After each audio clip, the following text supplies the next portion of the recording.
going on, ladies and gentlemen? Hope you're all doing well. It's time to unleash the fury of McDonald's. We are here with the Ogre Kingdoms. And, yeah, maybe a Greasus game today. Maybe Greasus.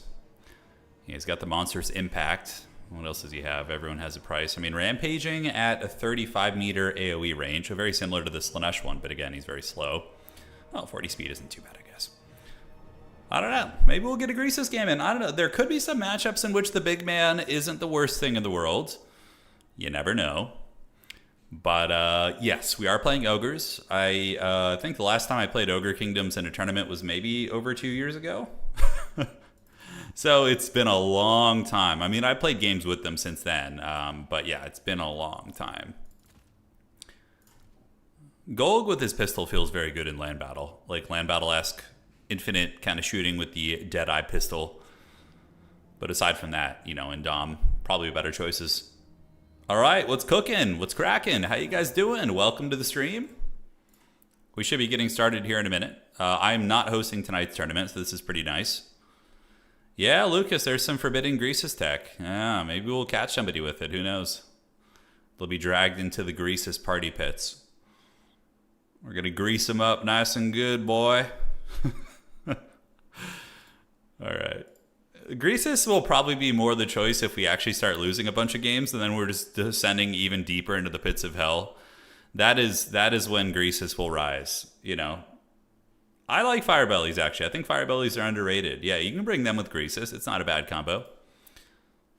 And, yeah, they should be generating the brackets here relatively soon. So let me see. I'm getting pinged. Not my tournament today, though. It's not my burden to bear. Not anymore.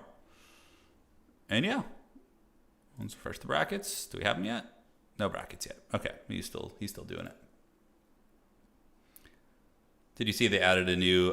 Yes, I'm going to be streaming Heroes of Might and Magic sometime in the next few days. I don't know when, but I did see they added some new maps to the demo. Isn't it crazy that they're updating the freaking demo? They're like adding new content to the demo, and oh, it's so cool. Gonna use the Steven Seagal Weeb Ogre? Probably so. Yeah, the Eshin Maneater, we'll find a way to get him in there. He's actually good in a couple matchups. I mean, look, Marked for Eating is really good. A huge armor and speed debuff and melee defense. I mean, that is incredibly strong. Yeah, so we'll probably mix in. We're gonna get real crazy today. It's gonna be good. All the fun picks will cometh. Okay, still no brackets yet. The Executioner guy. Yeah, he's a little bit less likely. Scrag is his name, right? No, Bragg. Bragg the Gutsman, yeah. He's all right. Yeah, he's got the executability. He can remove ITP, which is kind of cool. Yeah, and then the Great Gut Gouger. I don't know where he would actually be good. We'll execute units in the combat and threshold of 20% or lower. It only has one use, though, so this could get baited out. Let's see, but the unit has to be a Lord or Hero, right? Okay. You got to buy around chilling here. All right, Ent. Hey, man, it's one step closer to where you're going to be anyways. We got Ridley. Hey, we're playing the tournament host. Okay. I don't know what the hell to do with Ogres, so we're just going to bring a bunch of random shit and see what happens. All right, so let's do that. We're going to get Ridley in here, and let's get him. All right, yo. All right. I don't know what he's playing. Let's find out. Apparently Ogres are very good, which I think Ogres are one of the top factions in Dom. I do. I think they're very strong. In the hands of people who know what they're doing with them, for sure. They are a menace. I think like Ogres, Slanesh, Vampire Counts, these are all factions that feel very, very good to me. All right, the Chunguses arrive, and we're going to see what my opponent's playing. Bragg would be so much better if he could catch targets. Yeah. All right. Right on. Who bans first? So Rift at the World's Edge, and who are you playing? I think he's playing. He might be playing Bretonia. We're gonna see. Bretonia versus Ogres. I would feel that would be Ogre favorite. I could be wrong though. Rift at the World's Edge, the Crucible, or Stonehenge. Stonehenge is really big. Okay, Dwarves. Oh, Dwarves. Okay. Nice. Okay, so he's on Dwarves, which actually I think have some decent tools against Ogres.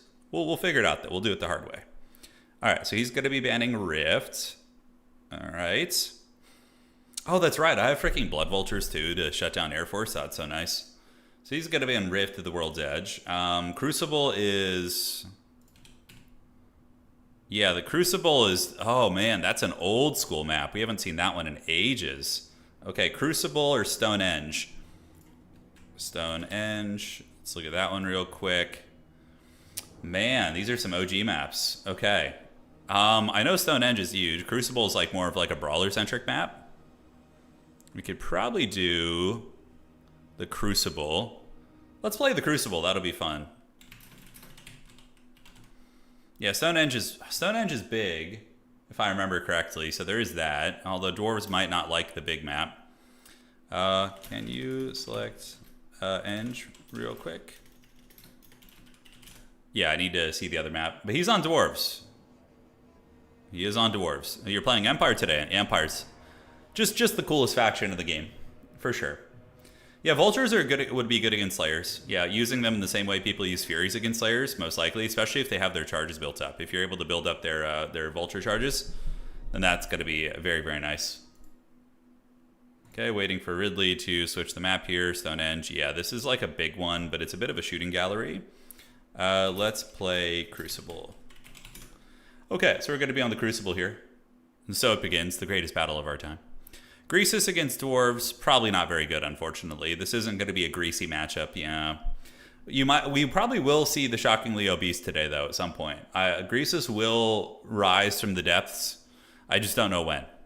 All right, so we got the dwarves. Awesome sauce. And we for sure are going to max out on you guys. Thick, meaty Iron Blaster. Yeah, I don't know about that. He's going to have Trollheimer torpedoes, which I believe do outrange. Let me actually check something real quick. All right, so we're going to check. Looking here. Where are the dwarves on this cursed thing?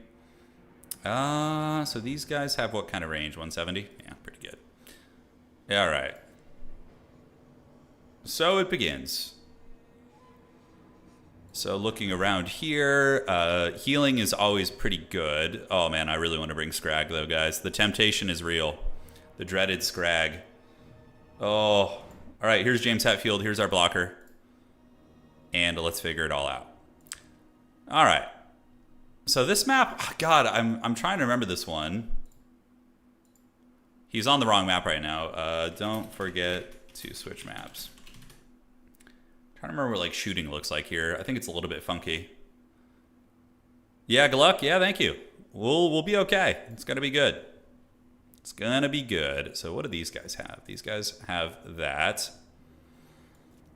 So we could try. I'm trying something that's a little bit wild. I think it'll be good though. Perfect.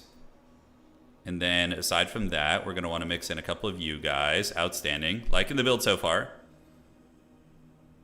Yeah, Scrag, unfortunately, is just Haggard Max. He's just like a shitty version of the Slaughtermasters for now. Okay, so we're going to get you. We're going to do this. Cool. And right on. So that will give you the healing. We don't really need anything else here. All right. Many small hills. Yeah, I remember. This map's coming back to me now. It's all coming back. 1, 2, and 3. Wookiee is more of a surge tank in from... Oh, man, that's funny. I really do want to bring, like... Wow, Bragg the Gutsman. If he was anti-infantry, I would maybe try and weasel him into this matchup here, but for now, we're probably going to have to avoid him. This build is pretty sweet, though. You guys are going to like it. It's pretty awesome. Okay, so then aside from that, we're going to get you guys and Max... we have all these looking good. Evil ogre schemes. Now, I think the Thunder Tusk might actually unironically be pretty good against dwarves on this map. I know there's a lot of hills and shooting is very awkward, so probably wouldn't be terrible to mix in. But we're doing something a little bit different here today, guys. A little bit off meta. Quad Scrap Launcher. I mean, look, you know me. Quad Scrap Launcher would very much shoot our playstyle that we like to use. So, yeah, it's not out of the picture. It ain't out of the picture. All right. Yetis. Oh, we could do Yetis. Oh, my God, Yetis. That would be really funny. I don't think so. Okay. Are we good to go? Do we have most of the important tools? We have our little blessed Noblars. We don't have any pigback riders here. You don't need them too much against the Dowie. Spells I want to bring. That's going to be that. That's going to be that. Look at it. It's all right. All right. Cool beans. You guys are in for a treat. Trust me. You're going to like the build. It's fun. Basic Ogre bulls are all right, but we need to worry about Slayers. Slayers are going to be definitely very annoying to deal with. So we need to get some chaff units to throw in front of them, I think, is going to be important. All right, so we got all the homies here. Who let the dogs out? One more of those. All right, so 1, 2. I think that's enough there. Maybe a little bit of this. Yeah, I really can't remember what this map looks like. I think the middle is like a valley or like a ravine where the action takes place. Yeah, it seems like an interesting style. Let's give it a try. All right, this build is cool as hell. If he goes Thunderbarge, I think we're fine. Not too worried about Thunderbarge. We have plenty of things to pressure the air. Pigback and Nightspeed Slayers? I don't think so. I would assume the Slayers would do pretty well there. Good luck, have fun to my opponent. And let's see if we get trash canned in the first round, which would be very, very apt considering our Ogre experience.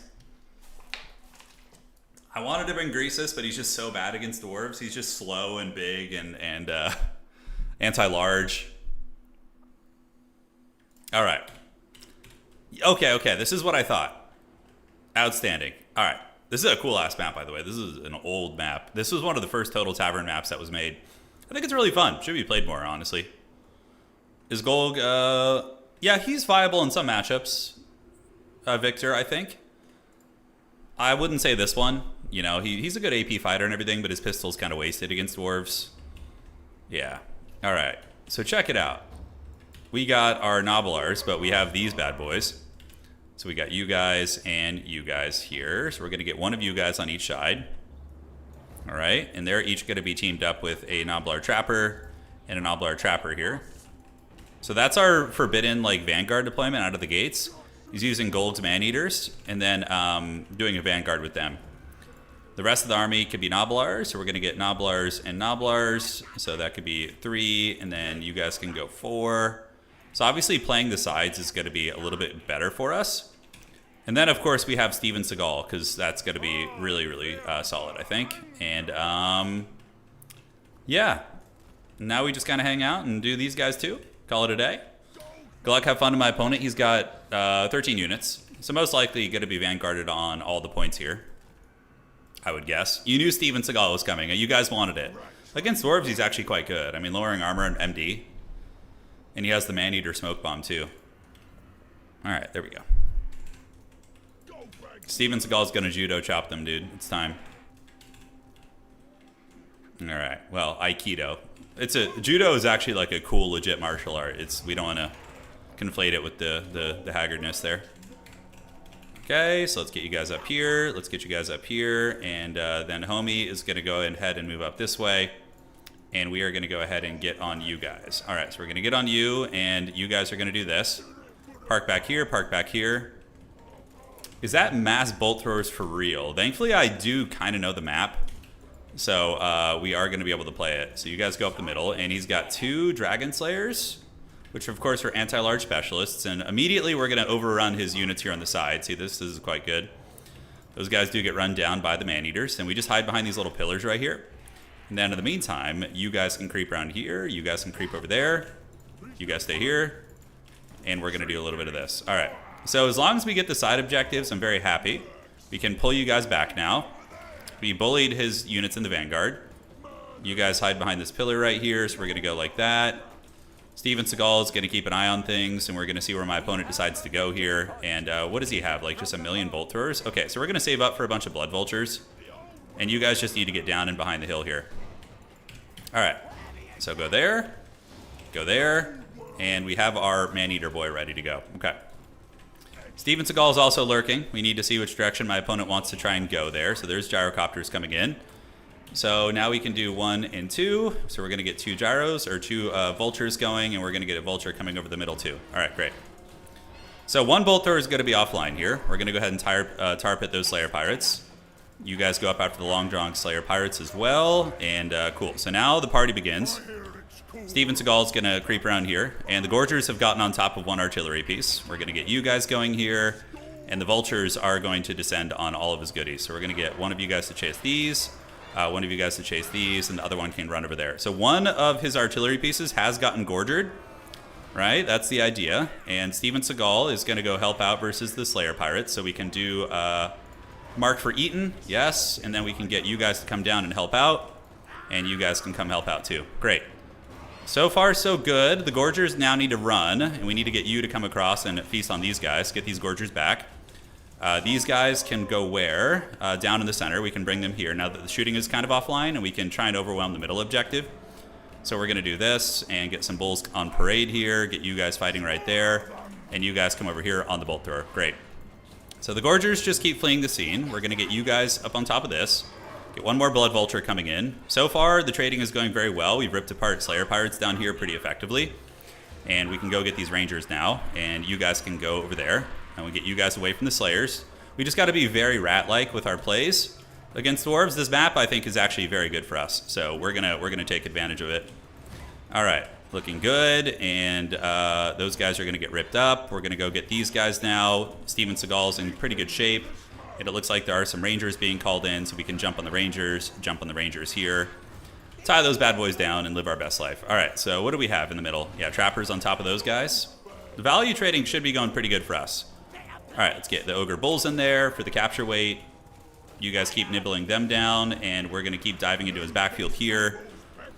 And Dwarven Bolt Throwers are actually decent compared to the ones on some other factions, but in the middle we should be able to overwhelm here soon. We are ahead on value, and we're getting a lot of units for essentially for free here. So Dismember, yeah, we could do the Dismember. We're going to keep you guys grinding there. Maybe save up for the Meat Feast to heal some of the big boys. And can I get a heal out there? That would be really nice to get a heal on you. They're kind of far away, so we're going to try and cruise up, and we can get our trappers heading into the center again. You guys keep ripping up this. Where the hell did the Gorgers go? Gorgers are still just bendy healing, so we're going to lure them into the Slayers here and hopefully be able to get that. All right, so the middle is coming into our favor. Let's get some Saber Tusk packs out now. Okay, great, great. You guys get up and get up. And back here, we continue steamrolling on these guys. These guys can come back and get this. And we can now get the Gorgers back in here. And you guys can move up and get that. Great. All right, so my character, I wanted to get a heal on my Man-Eaters if I could. The range, they're pretty far, unfortunately. Now we have some vultures who've come back, and every one of these little vultures can get back onto one of these important pieces, right? Gorgers can come under here. And did we get the heal off yet? Yeah, the Man-Eaters are where? So there's one here, and the other one is here. I could honestly just heal the ones in the middle. Probably going to be a better investment since I'm already here. And we can use Meat Feast on the on these guys out here. So that's going to heal them up pretty hardcore. They're going to be nice and sauced. All right, so mainly just diving the Dwarven lines here. Let's get you back. We're going to do this. We're going to dismember you guys, slow you down. Go around the outside, go around the outside, get on top of you, and you guys can come under here. And yeah, you guys fight here, you guys fight here. In a very dominant position right now. Okay, what do we got? Backfield's looking a little compromised. Let's get on the Slayer Pirates. Those guys finally got to their prize, so all the bolt throwers are going to get taken down here. There we go, and yeah. Next we can call lead belchers in, actually, and just park them on the high ground and just use them to nuke whatever. Are we being shot by something? Oh, it looks like some gyrocopters came back. Okay, let's go chase those down. Let's go there, let's go there. His 2 characters really have been having a lot of trouble generating value here. We're going to need to reinforce some of the points here soon to make sure we don't lose them. All his bolt throwers are pretty much in the trash at the moment. There is the one here, so let's go get that offline. Great. And vultures, yeah, still hunting in the back with Steven Seagal. We can use marked for eating on these guys to make them die a lot quicker. All right, cool. So our character, how's he looking? He's feeling pretty good. We got lead belchers coming, and for the most part, let's go reinforce that objective now. Send the chaff units in here.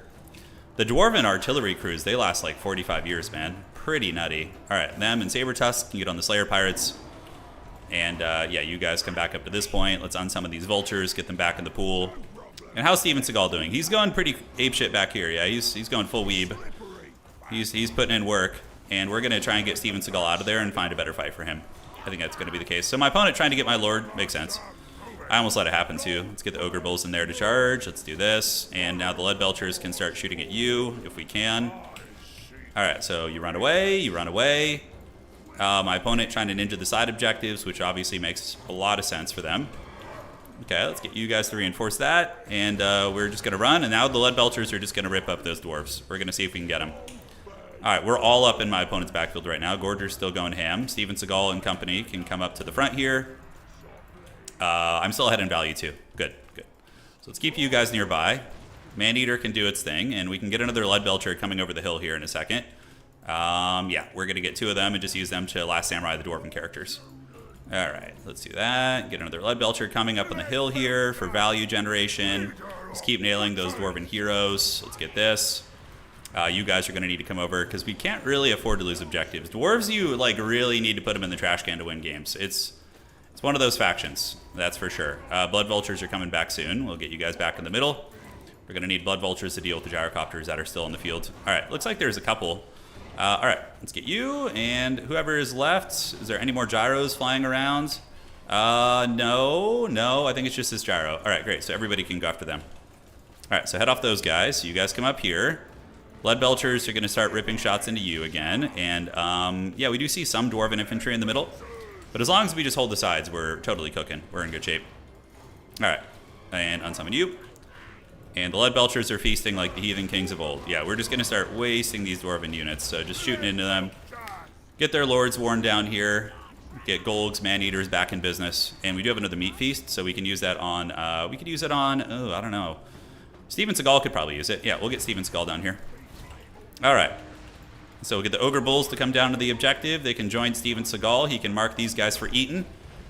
And, yeah, just wear him down, man. Do a little bit of a Bone Crusher thing there, too. Try and wear those bad boys down. Looks like we're pretty secure on the high ground. A couple Slayer Pirates still chillaxing, but should be okay. And over here, the Vulture's going to chase down the Gyrocopters. We'll get one to go after the healthy Gyrocopter right there. And that's going to be it. All right. The Gravy Seal, dude, he did it. That's game 1. It was game 1. So my opponent with a mass bolt thrower build, pretty wild shit. But the map was very good for us because it had those like flanks that were really hard to see. If that was like open field, I could have ran into more trouble for sure. But on that map, that was very good. GG, dog.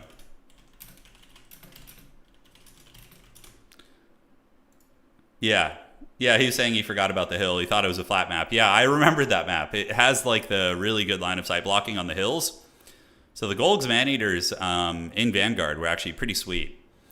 And then obviously the Blood Vultures really overwhelmed his backfield. He didn't really have tools to stop them. I mean, his Bolt Thrower stayed online for a long time considering. The Gorgers even were kind of annoying also. Yeah. I did forget to use extra ingredients. That's right. I had so much mana. I was like, I don't even need to use this, but you should always use it. Yeah. All right.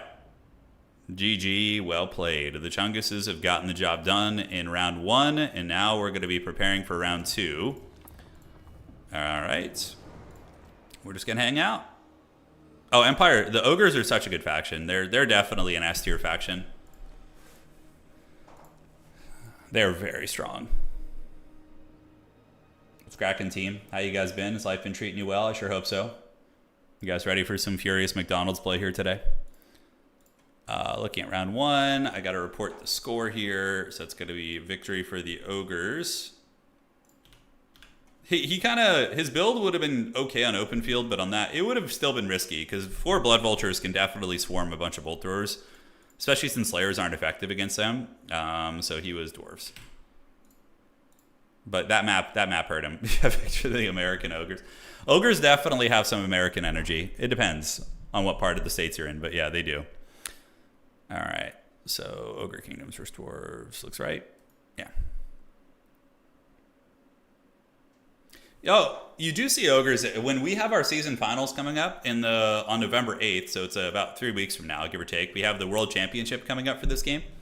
For competitive, I guarantee you're going to be seeing a fair amount of Ogres. Not as much as like, And here's the thing, they might get banned also, like by players, because in the competitive, like highly competitive tournaments, they have, well, we have a pick and ban system. So you can ban certain things and pick certain things. So a lot of times factions like Ogres are going to be a target for your opponent's bans. They're very good. Now, they're not like indestructible. Ogres do have some bad matchups. Let's actually look at what the stats say for them while we have some downtime here. They're much more balanced than before. Like they got some nerfs. Okay, desktop capture here. Let's do this. So Ogres, yeah, obviously they crush Skaven. That makes sense. They lose the vampire counts. Apparently Kislev is very good against them. Tomb Kings is tricky. Khorne actually doing very well against Ogres also, but not too many games. And yeah, I mean, they've got a lot of decent matchups, kind of middling ones here in the middle that have very little data, so you can't really draw much from that. But yeah, we will see how it goes. GLHF. I thought about doing a scrap launcher build. I was going to go 4 scrap launchers against him, or not 4, but as many as I could. But that's so predictable. Everybody knows I like artillery, so it's... I mean, I almost feel like that's why he brought the bolt throwers to counter me, because I would be doing that, but yeah, it's hard to say. Hard to say, ladies and gentlemen. We got some killers playing tonight, that's for sure. We have the Great Anticity and several other up-and-coming champions as well. Some top 16 players. Boss Toss is playing tonight. Very scary. Maximillionaire. These guys are all playing in the upcoming World Championship. So we got 3 qualified players.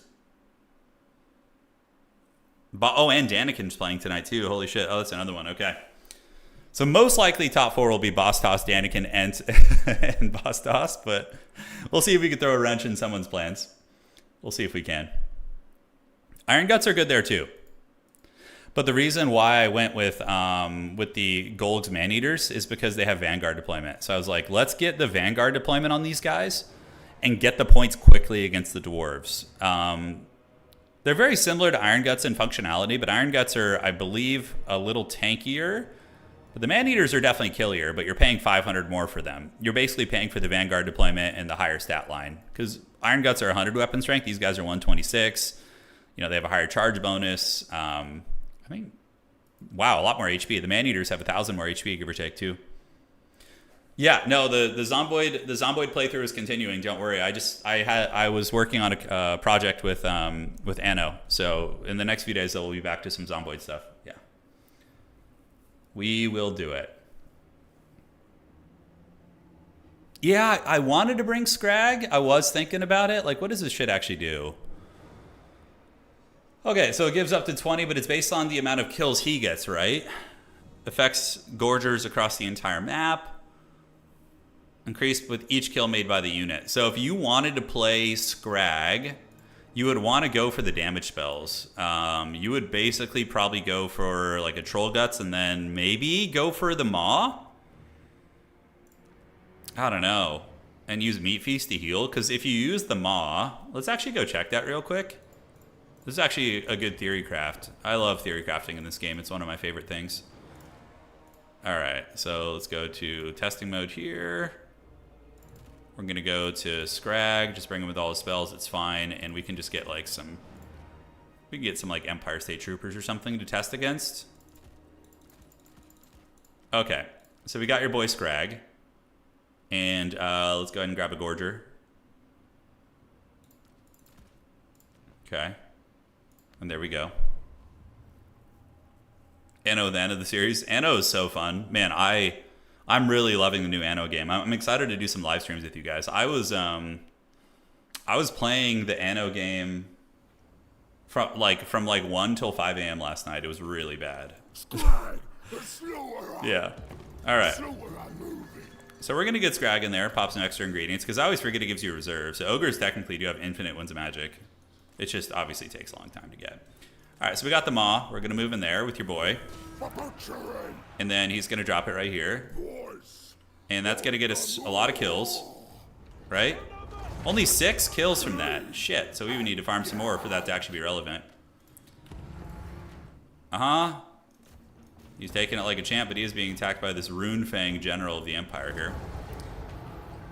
Looking at his Cauldron right now. Man, he's got so many abilities. Cauldron is at 9%, so it's barely giving any healing right now because we didn't get kills for that. It just did HP damage. I mean, sure, it routes these guys, but they still have most of their models. Alright. So, let's see. Do we have the Bone Crusher thing? We do, so we can try and get a timing cast on you guys there. Still got it. Now, how many kills? That got 75 kills for him. So, let's see what it's built up to now. So now it's at 38%, and that's actually like a decent heal now. If you can get to 0.10, that's not insignificant. So maybe we just spam out the cheaper one and try that and see if it can get kills.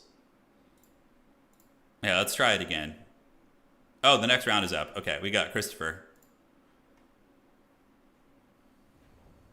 You're so hype. Yeah, Dante, man, we had a really, really fun first game. Victory for the Chungus Kingdoms. But we're in round 2 now. So we're going to go get Christopher's here, our opponent. And we're going to do T2. All right, and let's go find him. Where art thou?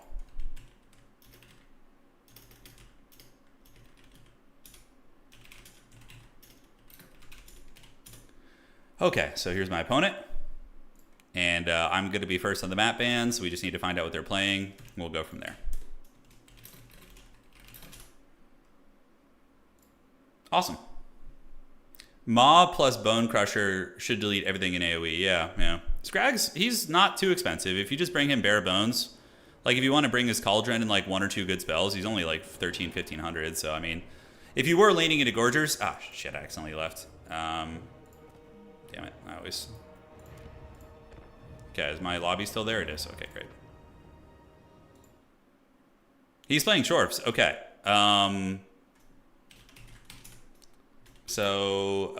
Banning. So Changer's Madhouse is a really, really good Chaos Dwarf map. Hag's Conclave. So he picked alternative maps today. In Needle Mist Isle. The Hag's Conclave. Holy shit, I don't know that map. Let's ban Changers. Yeah. And you have host now.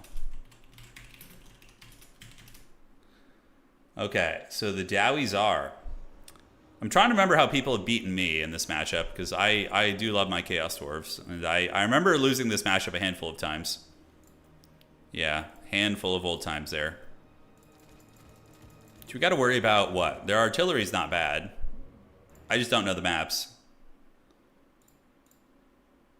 So is he looking... I do know Needle Mist Isle. That is one map I do actually know. So if we do that one, I'll be good to go. Okay, what's it going to be? What evil Dowies are schemes. Can the Gutsman ever be good? Maybe in some matchups, but against Chaos Dwarves, I mean, if he was a little bit... I mean, he does have 57 speed. In theory, he should be okay at, like, hunting down trains, but yeah, there's better ways of dealing with it. Okay, we're going to play Needle Mist Isle. Thankfully, he picked, like, the one map I actually know. So that's kind of lucky for us there. Yeah, artillery can be an issue. It can indeed. All right, so let's get our Harry Potter. Let's get our blocker up. Thank you, James Hetfield, for the block. Yeah, all right. Looking good. And you definitely want the Vultures of the Blood, if you can. Awesome sauce. Trying to think of what characters. I mean, I really want to bring something fun like Golg, but that sounds dangerous. Greasus is obviously just asking to get double death freaked. You know, he's just like, death freak me in the face. I want it. Thundertusk is a little bit vulnerable to... Yetis have fire weakness, so they're not a great idea against Chaos Dwarves, actually. Yeah, not the best of ideas.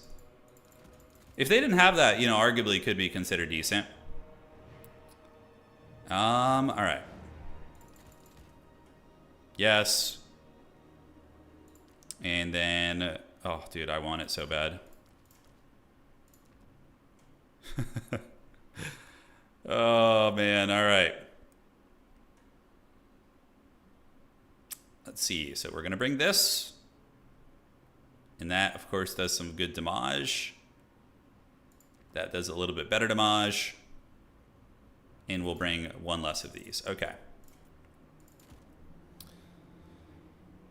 Now, Vanguard deployments. We're going to want some of that. This map has a lot of Vanguard deployments potential. Do Iron Blasters get outranged by rockets? Yeah, the Deathreaker rockets are a pretty hard counter against it. So you got to, I think that's a very dangerous play. For sure. Let's get you in the mix. And what are the Vanguard units? I actually really like the Gold Man-Eaters as like just like a Vanguard piece out on the wings. It's pretty freaking awesome. Okay. Time to get down with the thickness. We're getting down with the thickness pretty hard tonight. We are. Yeah, absolutely. Okay. All right, this is a pretty Chadley build. It's definitely not meta. Let me tell you guys that right now. This is not a meta build. But it's going to be pretty cool. I think you guys are going to like it. Yes and yes. And yes. Powder Guts, I think, are pretty good in this matchup, too. They can deal with a lot of the big threats. Like the big aerial threats that are coming in at you.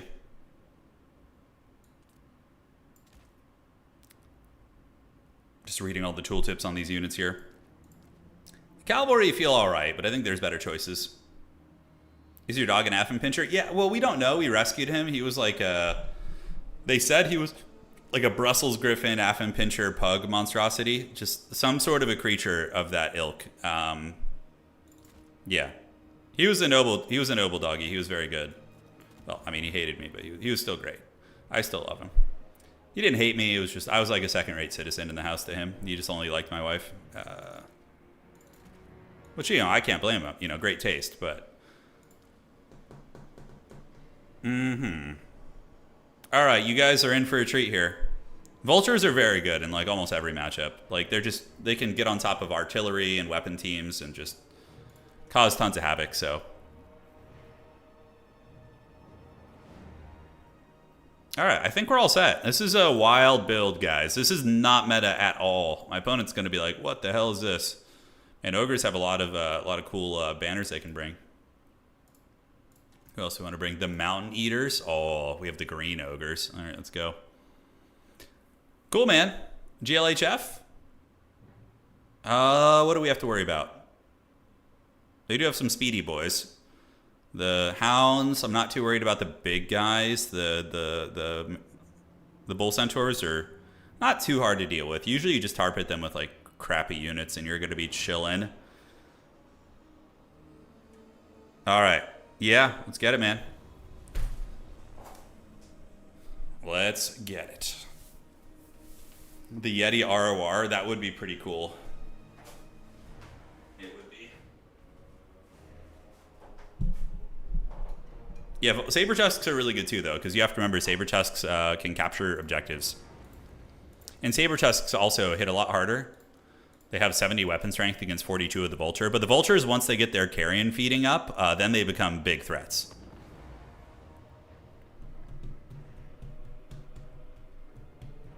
Okay. It's a me. Ogre Kingdoms. They're coming to get you, dude. You gotta watch out. You gotta watch out. I don't know what to expect from him, actually. Could be any number of things. Double Deathreaker is the most meta Chaos Dwarf build in like literally 80% of matchups, so usually if they go double Deathreaker, you just kind of hide your lord in the bushes and just kind of endure, and you can win on the battlefield sometimes. This is a very cool map, though. This one I think was made by Sunshine. It's great. It's based on World of Warcraft, so you can see it has like the kind of Draenei crystals and whatnot. Very neat. I'm really late to the stream. Is it all Ogre now? No, it's just getting started, dude. Dinner's just beginning. I mean, we're on game 2 of today's tournament, and there's 5 rounds plus semifinals and grand finals. Yeah, so we got a lot of time to cook with. Vultures farming off Noblar's got to be... Yeah, it's all right. Usually you're going to want to be more aggressive with your Vultures and have them chasing shit. Like, if you can find, like, laborers on the unpaid interns for the Chaos Dwarves. That's like a great target for them to build up their feast. But guys, I couldn't resist the call of the Cauldron. We have Scrag with the with some with some close friends of his. All right, so we're gonna get you, and we're gonna get you out there, so you guys can go to that objective, and then we're gonna get you in group 1 here. Let's see, maybe group 1 is fine. And then these guys are gonna go out here in Vanguard over there. Because Chaos Dwarves aren't great at playing this kind of style of play, so I'm hoping that we're going to be able to cook a little bit with the mobility pieces. 1 and then 2. Great, so those are going to be our sneaky boys. And in the meantime, in the middle, we'll just creep up with these guys. Just a lot of expendable units, basically, to be kind of annoying and do it. So that's going to be 3, 4, and we can get some of the trappers going up with them in group 3. And the pigback riders can waddle to the middle as well. Great. So yeah, we got Scrag and Gorgers. I mean, extremely off meta. I couldn't resist the siren call of Steven Seagal. You guys know me too well. I couldn't. All right, let's do this. Let's do that, and you guys can go out there and do that. Go get that one. And Scrag is here. I want to make his cauldron work, you know. All right, so we have a Death Shrieker, Chorf Warriors. Ooh, Castellans are usually very mediocre, at least in my experience. I've tried to make them work in so many tournaments, and I'm always just sad about it. So he has a Sorcerer Prophet of Hashut, which means I need to get Powder Guts out. That's going to be the play. Steven Seagal is going to go on a Spec Ops mission eventually, just like he does in all of his movies. We're going to take you guys out there and go try and wrestle that point. It's going to take a minute, but they'll get there. Okay, and we just wait for the Powder Guts. Yeah, we just wait for the guts of the powder. Scrag is going to wait in the bushes, and we should be able to get this objective eventually. We see a Death Shrieker lurking over there, and this one has been taken. So we're going to go Spec Ops into my opponent's backfield, have some fun with it, and the Castellan is out. Scrag will definitely get bullied a little bit, so we got to be careful with that. And he's gonna see this coming, that's for sure. We could leave 1 Trapper there, maybe, just to kind of hold it down. Okay, so we're going to put you there. Pull you guys down here. Steven Seagal is going to come back and just kind of wait. We have to be careful. All right, so Noblar Trappers are going to get blasted by some incendiary rockets, which is great fun. We're going to get you guys there, and in the middle, we should be able to get our clutches on this one, and Powder Guts will be out in a moment. So we're going to get the Powder Guts out, and Steven Seagal and company can kind of just lurk around here. All right, so let's get the Powder Guts. They're going to run up to the fields. We are getting our clutches in the middle. Noblar Trappers are going to go here, and we're going to get you there and keep you guys ready. So the Death Shriekers are just missing, thankfully, which is awesome. Scrag can probably beat up on a Castellan. I'm not sure. Yeah, a little bit hard to say. All right, so we're going to get you guys coming across. We got the Powder Guts coming, who are going to start shooting you. And you homies can Ninja Star these. There we go. So get on the objective there. And now Scrag is getting hit by the Death Shrieker, which is my big fear. So I'm probably just going to have to hide him for now. Behind this little pillar in the middle. That's going to be the play. All right, so Steven Seagal is going to go there. We're going to get you guys coming on the flank here to help out a little bit. And we just hide behind this pillar. And in the meantime, Gorgers should feast on a lot of these guys, but we got to be careful. It's there. I did see a big boy coming. So we're hiding behind the Rock of Doom. Dwayne the Rock Johnson here. Let's get some Saber Chests coming out. They're going to move here. Gorgers are coming around the side. And yeah, the Gorgers will feast like the Heathen Kings of old, for sure. We're going to go ahead and do a little Power Fist action here and try and pound these guys out and see what we can do. Trying to build up my charges, essentially. And that's going to hit a couple guys. The rockets, red glare, bombs bursting in air. We do get a Power Fist. I don't know what kind of damage it did. I need to get Scrag in combat for the healing, though, and now the Gorgers need to retreat. So basically, get you guys back, get the Gorgers to retreat back that way, and these Gorgers are going to keep chasing, and then we just run with them like this. And Scrag, I would love to get him in combat to start farming some kills. That would be very, very nice. We're going to run into the trees here, get the Saber Chest coming in. They're going to go try and interrupt a little bit. And all right, so did we manage to get the Gorgers back over here? Some of them did. The 2 Trappers are going to need to throw there. Those Gorgers are going to need to retreat. It's not going super well, I would say. What does he have here? More Bull Centaurs? Okay, so we're just going to fan out. We're going to fan out, pull Steven Seagal back, keep the threats in the backfield, get some Vultures flying overhead. And in the meantime, you guys can keep shooting there. Scrag has been able to farm some kills, which is outstanding. And the 2 Trapper units trying their best, but the Bull Centaurs are definitely going to clean them up. Okay. So just keep running away from the Bull Centaur units. All right, good, Precious, good. We can keep trying to ambush these guys in the woods. It looks like we do have some dudes here. Get some more vultures coming out, all right? And we have an extra saber tusk just AFK. So we're gonna get you guys back, get you guys going there, and you guys can throw your ninja stars here as well. So let's get you guys moving like so, and need to move you guys out of this. Potentially get a troll guts going on them. Yes, we're gonna try and troll guts them right now. They're gonna get cooked up pretty good. So Scrag is getting his goodies going. We're going to try and get the vultures back here. We do manage to catch some of his wolves in the woods, which is nice. Pigback riders can move up and fight. Vulture's going to come this way and help out a little bit. And now you guys can go ahead and jump on this. And let's get the saber chest pack to figure it out. So we're going to just jump on the Death Shrieker. See if we can tie that bad boy down for a minute. And we can call in some basic Ogre Bulls now to move up. My opponent has had the objective for some time. We can mark for eating on you, and we're going to try and mark you for eating and see if we can get any damage against him. Vultures, in the meantime, can go on these guys, so we're going to do a dismember and get this. And the other vultures have been able to get on top of the artillery piece, which is great.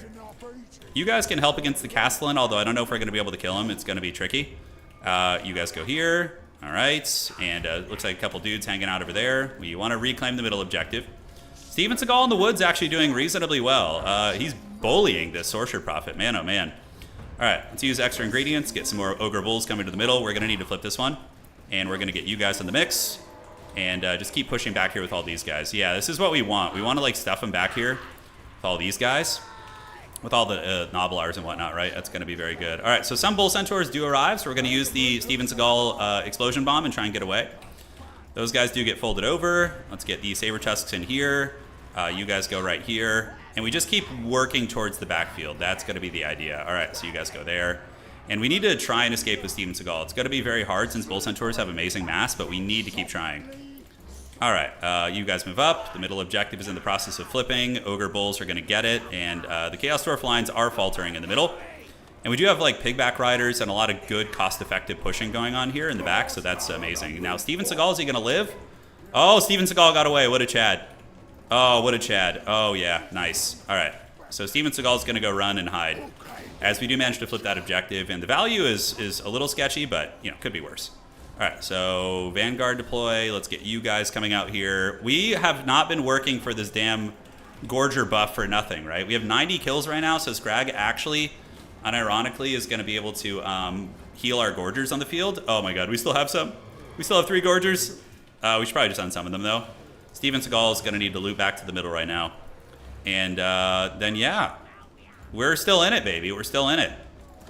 The dreaded Noblar push is causing a lot of havoc for him. His entire army is basically back there, which is nice. And we can try and get the render thing right here. Yeah, that's going to do a lot of damage. Check it out. There it goes. And Power Fist of the Gods on the Hobgoblins. Kaboom! Oh, that was money, dude. We just crushed a whole bunch of those guys. Let's freaking get it. All right, so we're going to get on the Castellan. We're going to get some more vultures to come help out over here. We're going to try and steal the side. And you guys can go get on this.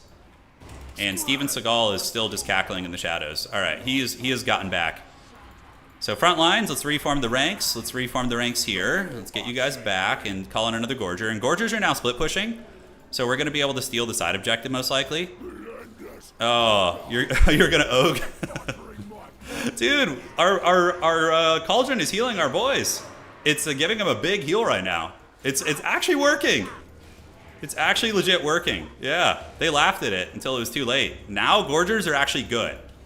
Like the stat line increases we've fetched for our Gorgers here are going to be very, very impactful. All right, let's do this. We're going to hide Scrag back here. We're going to run, and you guys are going to go here and here and get out of there. Okay, no problemo. That guy's broken. So now we can get you guys to start shooting at him again. And we do have the Meat Feast, so we're going to go ahead and do the Meat Feast on, probably on you guys. They still have 9 of 16 models, so let's see if we can heal them up a little bit. Buy a little bit of time. But we are triple capping our opponent right now, so that's huge. All right, let's get another Gorger, since our Gorgers are legit Punishers now. Okay.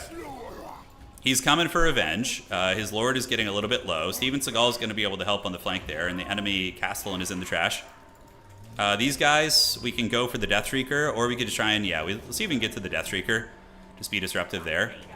All right, so the outside objective belongs to us. Great. We can get the Vultures coming overhead and get these Gorgers kind of rotating this way, although maybe keeping them there is fine. Let's get you guys fighting. Steven Seagal's going to go help out. We do see some scary Kadai Fireborn, but we can mark them for eating, which doesn't make a lot of sense. But it's fine. It's going to make them a little bit easier to deal with. So what are we calling next in the back? Maybe a Lead Belcher would be unironically good. Let's get one right here to start ripping some shots. All right, so those guys are marked for eating. We want to get you guys here, and we can definitely kill these Bull Centaurs. And Scrag is gonna, it's Scraggin' time, dude. The best part of Morbius is when Scrag said it was Scraggin' time. All right, so we're gonna go get on the Deathreaker with our remnants, and that's gonna be very annoying for them. Is he gonna try and split steal my objective? Maybe. I think we're unironically winning in the middle. The Fireborn getting marked for eating is crushing them, and we can do another little huge drop right there. Lead Belchers, gonna rip some points here. Let's get some Saber Tusks to come across and make sure we don't lose that side point. And look how quickly we massacred those guys. Now that the Blood Vultures have eaten a little bit, and we actually got on top of his backfield there. Nice. Bull Centaur Renders got wrecked. Scrag playing a bit of a dangerous game though. Maybe gonna need to retreat here or use Troll Guts on him.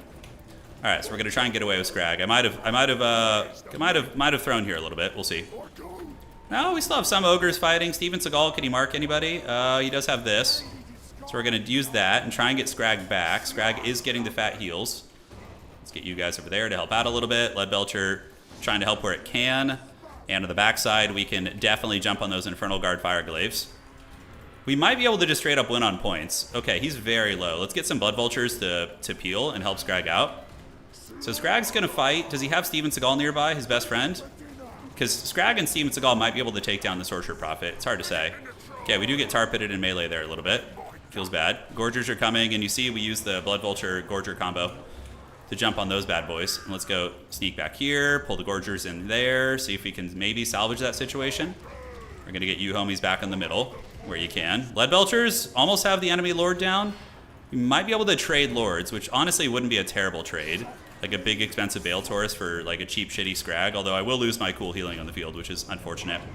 I'm up pretty heavily on points at the moment. Okay, Scrag gets away, and oh, Steven Seagal comes in with the steel chair, dude, and boinks him.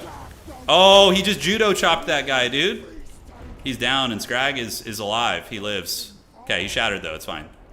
It's fine. It's going to be a while before he actually retreats off the battlefield. Lead Belcher is doing great work, by the way. Get you guys there. We can probably win on one objective relatively soon, but we're going to want to keep playing out here, obviously. Let's get another Lead Belcher in here. It's going to be very hard for my opponent to deal with. So let's run. Let's run. You guys can take that thing down. Let's do this. We could dismember...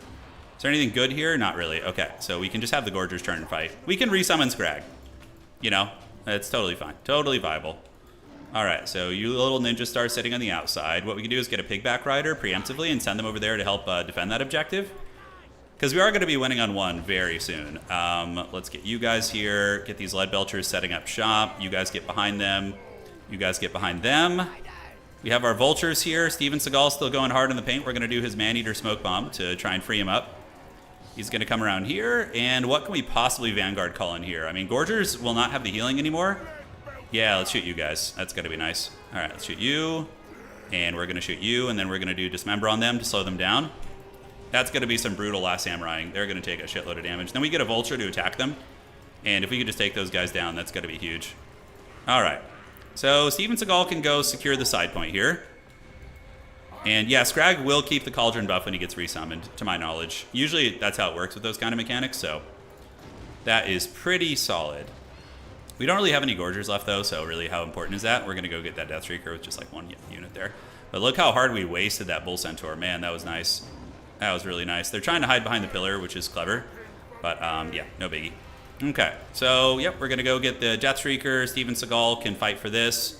I think it's probably not worth it. Probably better just to press the middle. So we're going to get some basic Ogre Bulls. And then we're going to call Scrag back in and do our thing with that.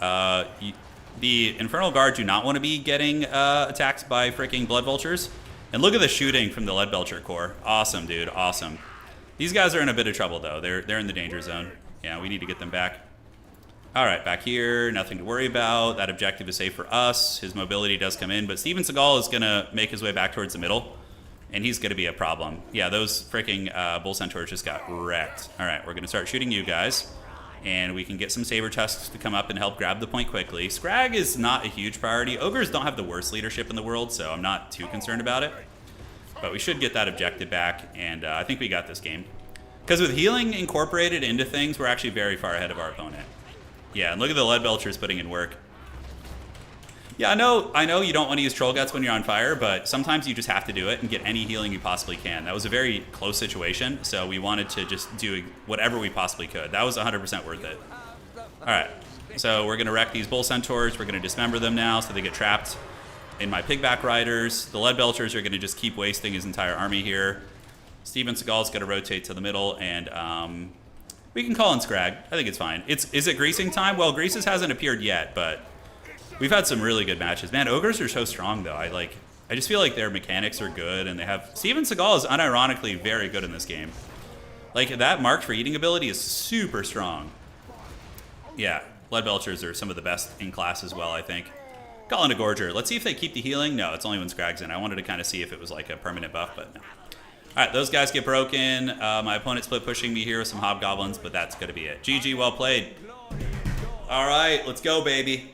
Let's go. Still got it. Greasing our way through the games.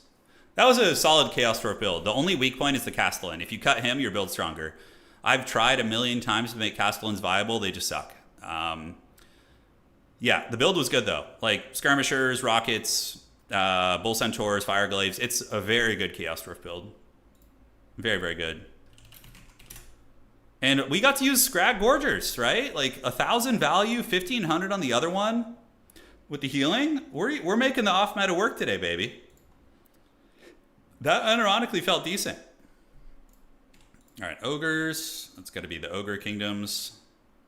And that is going to be, what is he playing? He's playing Chaos Dwarfs. I feel like that matchup is Ogre favored. If I had to say, like, in my anecdotal experience of playing that, it feels like Ogres are favored there. Let's see what the stats say, actually. So Chaos Dwarfs and Ogre Kingdoms have the same win rate, 53%. But yeah, they struggle. They struggle against them. It's like a 40% matchup for the Chaos Dwarves according to data, but it's not much. Yeah. Taking strongest faction of the game with 2 different meme units. Not just 2 meme units, actually. I would say you have 3 meme units. So you have the Gorger, 3 Gorgers, you have Steven Seagal, and you also have Scrag. Steven Seagal is not a meme, I would say, but Scrag is. So I would say my Lord as well as 3 or 4 of the units on the roster. Are Yetis viable? I don't know. I don't really know. I feel like against Bretonnia and like heavy cav factions they might be because they can slow them down and really make maneuvering hard. We'll see. I don't know if I would say Ogres are the strongest faction of the game. I think they're in the top 4, top 5, but I think Slaanesh is stronger than them. I also think Vampire counts might be encroaching on them. I think Slaanesh and Vampire counts are looking really dominant in today's meta. And Ogres are definitely with them, though. They're like all in the same family. But I think Slaanesh and Vamps might actually be stronger than them. Maybe. What do Vampires lose to? They lose to Nurgle, right? But nobody plays Nurgle at a high level, so you're pretty safe. Chaos Dwarves are pretty good against Vampire counts, too. And Chaos Demons, yeah. So there are a couple matchups they struggle with. All right. Let's go here. Castellans are not good. I really don't like them. I've tried to make them work. In theory, they seem good, but Ogres are easy to pick up. I agree with you. I think they're very straightforward. Hey, Demi, thank you for the raid, man. Thank you for the raid. Appreciate it, boss. All right, so the next round is coming. How can I lobby for buffs then? You want buffs for vampire counts? What do you want buffed? You don't need to worry about that, Max. There's going to come a time when you're going to get a Nagash DLC, and the vampire counts are going to be... They're already decent now, and vampires are going to get some Nagash shit, and they're going to be the Terminators, all right? So that's just kind of how it rolls with CA. You just got to wait for those things. I don't know how Ogres versus Slaanesh looks. I really don't. I feel like Slaanesh would be able to win with all the Hellstriders and Furies and stuff, but I don't know. Maybe I'm wrong. Like, I don't play the OP faction, so... This is like one of my first time playing a strong faction in a while. What's your opinion on Ogre's artillery? I like Iron Blasters. I don't know if they're like good, like would be the optimal choice. I think Lead Belchers are always better, but I think Lead Belchers are the way to go. You want AP Blood Knights and Helm Gorse to be viable? Those are pretty small asks, though, to be honest. Because you already basically have Vargheists, which are like flying AP monsters that can take down big targets too. Yeah, like, I think getting an ROR Blood Knight with armor piercing would be totally fine. Like, if you gave the vampire counts an ROR Blood Knight, like the Champions of Red Keep or something like that, and they were like the Fireborn of the vampire counts, like, I think that would be cool. I think that'd be pretty cool. Gorst is not like the worst either. There was a time where Gorst was like the OP choice for a long time, but like you have a lot of great choices with vampires. I don't want to hear it, dog. You have so many good choices. Yeah, like all the Bloodline Lords offer different viability. You have Heinrich, you have the Red, oh, not Red Duke, but the Blood Dragon Lord. Yeah, they're pretty spoiled. How long you think are going to roll? Well, they already said they're rolling out the new update in December, right? Fantastical, I think December 4th is what they said. And I mean, I'm sure they'll be sending us an early look at it too. So as soon as we can, we're gonna. Yeah, even the Humble Necromancer Lord gets some action. He's got a free Raised Dead, which is kind of nice. He gets used a lot. I mean, Scrambled Egg was winning tournaments with him. Yeah. Karthus, you need to message Frost for that. Yeah. Because if you got banned from the Discord, it's either because your account was compromised or, you know, other suspicious things. So you would need to message him and talk to him about it. He handles that. Yeah, Slaanesh is going to be pretty disgusting, I think. Yeah. But yeah, I think Slaanesh, Vampire Counts, Norska, Ogres are all looking really good right now, which is going to be scary for the next meta. Because literally Norska and Slaanesh are both getting a bunch of new shit. Norska never feels bad to play against, though. You know, like when I play against Norska, it's kind of like, even though they're strong, I don't feel bad losing to them. I'm like, okay, like, but when I lose against, like, sometimes when you lose to Slaanesh, it just feels bad because their shit is just stronger and cheesy as hell. You know, it's like, you can still beat them, obviously, but yeah. Losing to Slaanesh usually feels worse than losing to Norska. All right. You want to add great weapons to the tongues of the fiends? I don't hate that. Yeah, let them swing some great weapons around. I mean, they don't have enough AP as is, right? All right, so we got another opponent here. Let's go ahead and get them. Hunters on Snowhorns are fine. Yo. Okay, so we got our opponent here. Yeah, I think Ogres are top 3 factions in the game, though. I don't think they're number 1, though. I think Slaanesh is. Number 2 and 3 are kind of up in the air in terms of position. We'll find out in the next upcoming championship. Because SFTs don't give you the most accurate depiction of the meta compared to, like, best of 3 sweat tournaments. So we're gonna see that. Okay, we got Vampire Counts here. Nice. This will be fun. I got some ideas. Okay, so Count Chocula is here. So Vampire Count. So what do we have to worry about? Oh my God, is this the Greasus matchup, guys? Is it Greasin time? Great. Is it time for the greasy boy? The greasy spoon? We gonna take him to Weatherspoons? All right. Arbiter's Ground, Sacred. I don't know any of these maps. Hold on. Arbiter's Ground. What the hell is that? Arbiter's Ground. Oh yeah, I remember this map. Okay, and then Sacred Cenote of Shaqua. Yeah. Ooh, these are all really good Vampire Count maps, actually. Banning. Okay. Let's do it. Perfect. Is it Golgan time? Honestly, Golgan this matchup is not bad. One of Vampire Count's most favored matchups. Don't fail the Children of the Night. Oh, so you're saying Vampire Counts are really favored against Ogres. Coming from probably one of the best Vampire Count players in the world. Okay, I will trust your opinion. Unfortunate for us, but doesn't mean we can't win. We can use Forbidden off meta and try and surprise him here. We're going to see. Okay, so we're playing... he wanted to play an OG map, so we're going to play the Haunted Vale. Okay.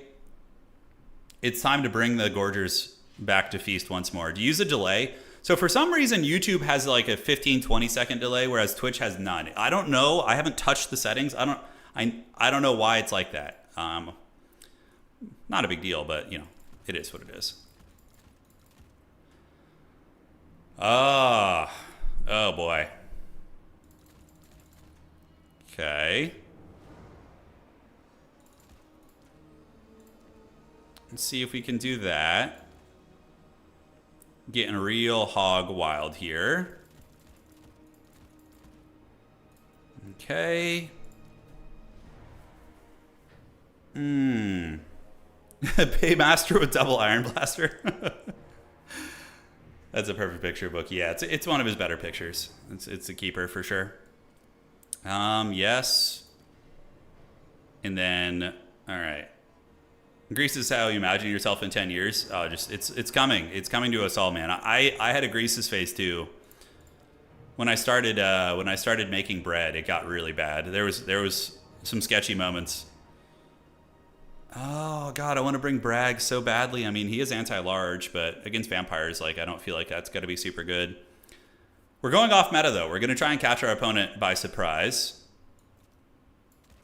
That is for sure. Yeah. So what does that do? That's activated. That's this. Okay. All right. Can Scrap Launcher farm the infantry? No, not effective enough. It would take too long. It would take a little bit too long, my friend.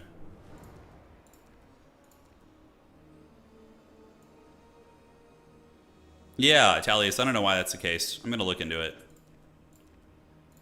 Okay. Pretty badass little build so far, I do dare say. What do we want to get? We're going to have to worry about... Crypt Horrors are probably one of the most problematic units in this matchup, I would say. Crypt Horrors are just such a menace.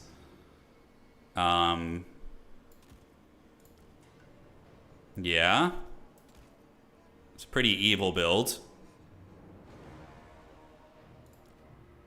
Right on. Yeah, Thunder Tusk, but good Vampire Count players know how to deal with Thunder Tusk. It's not as oppressive as you would think. I actually am not even excited about doing a Thunder Tusk, to be honest. It's not my jam. Okay, so we got those guys. I think we get you in the mix. And cut you and you. And can we get these guys? We're going to need all the help we can get there. Okay. 150 gold. This guy really necessary here? I feel like it's just not going to go super well. Let's cut you. Yeah, great. So that's going to give us some meat back in the old army. Iron Guts against Vampire Counts are interesting, but again, Crypt Horrors are just such a counter to them. And Crypt Horrors are such a menace. Alright, let's do that. Because we're going to need some anti-large, obviously, to deal with them. I think the infantry game isn't going to be too hard to handle. Like, dealing with vampiric infantry, you got your tools. The Thunder Tusk does kind of handle all of that, which is great. Get some basic Ogre Bulls. The Bulls on parade. Okay, and Pigback Riders. Yeah, we got to get some piggies in the build. Who let them hogs out? Where art the Pigback Riders? All right. I think we got what we need here. Yeah. This is a very risky build, but if it works, it's going to be pretty freaking awesome. Yeah, the ogre pistols, yes, the powder guts are I think very, very good in this matchup. They are a menace and a half. They can fire while moving. They can beat most things in melee. And they look super cool too. Yeah, it's 100 Gs right there. Okay. Yeah, dealing with the SEs can be tough. All right, good luck, have fun to my opponent. That's an ugly cat. How dare you? How dare you? He was a majestic creatures. Now, Vampire Counts apparently are very favored in this matchup against Ogre, so this is going to be hard, but I think we have a chance. It's an unorthodox build. It's kind of what I would call a skew build, like something that's really all in one direction, and if you can't stop it, it might have a chance. Yeah. I don't remember that, Max. I remember them being stronger. The most forbidden vamp meta for the Ogre Kingdoms was hands down was launch ogres. When a Gorger could like just like 1,000 gold Gorger could solo Demograph Knights with halberds and like any other anti-large specialist in the game, and it was just unbreakable, invincible, and Scrag was just like healing them. It was like the most toxic thing ever. All right, so here's what we got. We have tonight is the Steven Seagal run. I have Steven Seagal and his man-eaters there. We're gonna get you guys actually going for a lead belcher build, which is gonna be hard to pull off, I think. We're gonna see if we can. We got Gold with his pistol and a fire belly homie. Couple little gremlins gonna be running forward, and that is basically it. Good luck, have fun to my opponent. Shit, didn't mean to ready up so quick. Oh well, hopefully he's okay. He's got time. It's a tournament. Players can set up quick. Sorry about that, buddy. I didn't mean to. Just instincts. The Gorger meta was awful. It really was. It really was. So we're going to try and use these guys to trundle, you know, cause some mischief. We got Gold here. You know, his pistol in theory should be really good against single entities. So we're going to see if we can cook with it. All right. So you guys move up. Grab the point. You guys move up a little bit. Let's get you here. And you can go there. Great. So what the hell is this? Is this a Blood Knight build? Oh, Black Knights. Okay. A little bit easier to handle than Blood Knights, but not by much. We do have the Strigoi Vampire Lord coming in with some Black Knights. Don't know if we're going to be able to win that fight.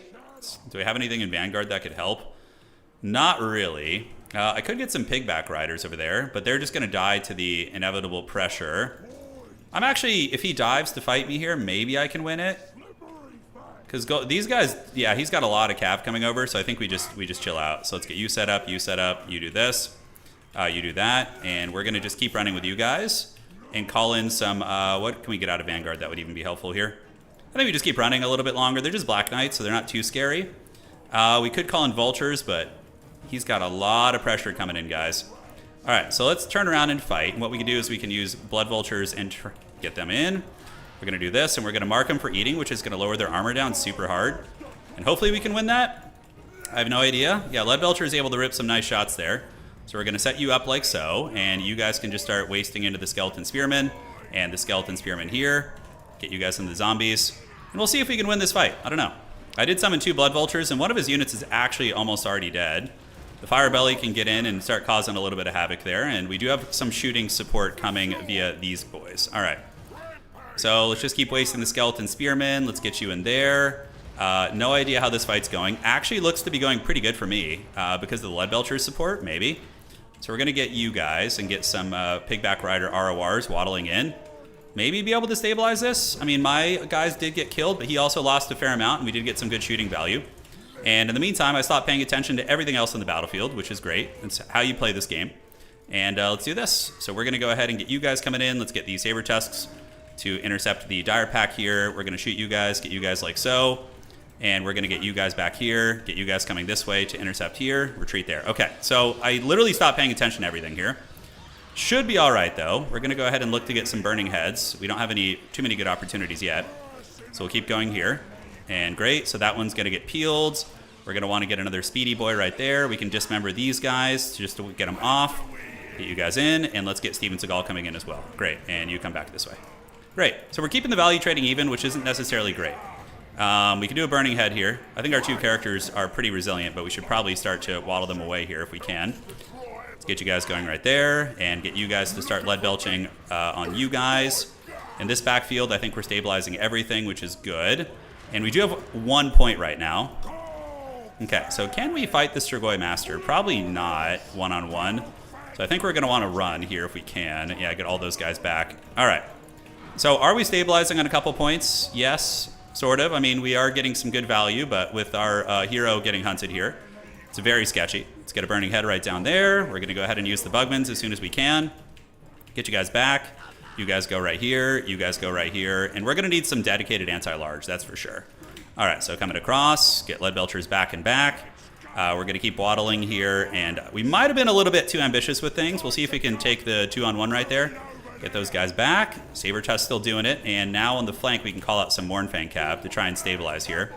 All right, so Steven Seagal and company are coming. We can get the Lead Belchers shooting there. And, oh, man, if I had a Dismember, that'd be so good. And we do get it right as I asked for it. The gods deliver. All right, so Firebelly getting his butt kicked, but it's better than losing my Lord. That's for damn sure. We're going to get you in there. Steven Seagal is going to go ahead and mark you guys for eating. So we're going to slow him down. Get you guys there, and we're going to move you back. And now the big Cav are going to be on their way in. Firebelly does get killed, though. We pull a bit of a value lead and manage to kill a couple units, but still very, very rough. Very, very rough indeed. The build was, I don't think, great. I think it was just 3 lead belchers is too much to defend against vampire counts. Okay, so what do we have back here? We have some zombies, so we're going to go chew those guys up, get you set up right there. And these are going to be crypt ghouls, which shouldn't be too problematic for us. I think we're okay.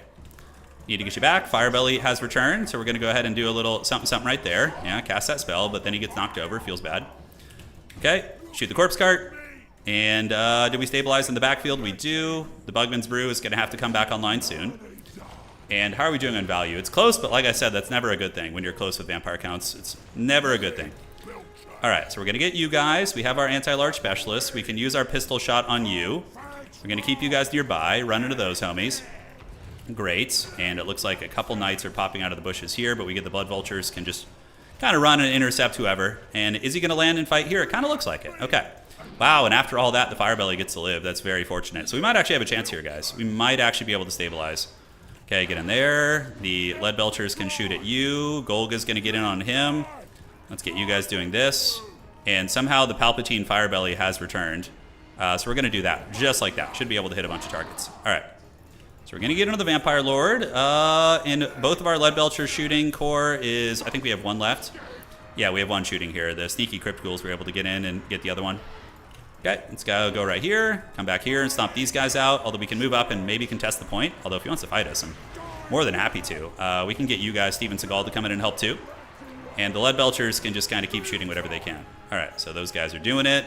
Vultures can move into the back. We can use them to help out as needed.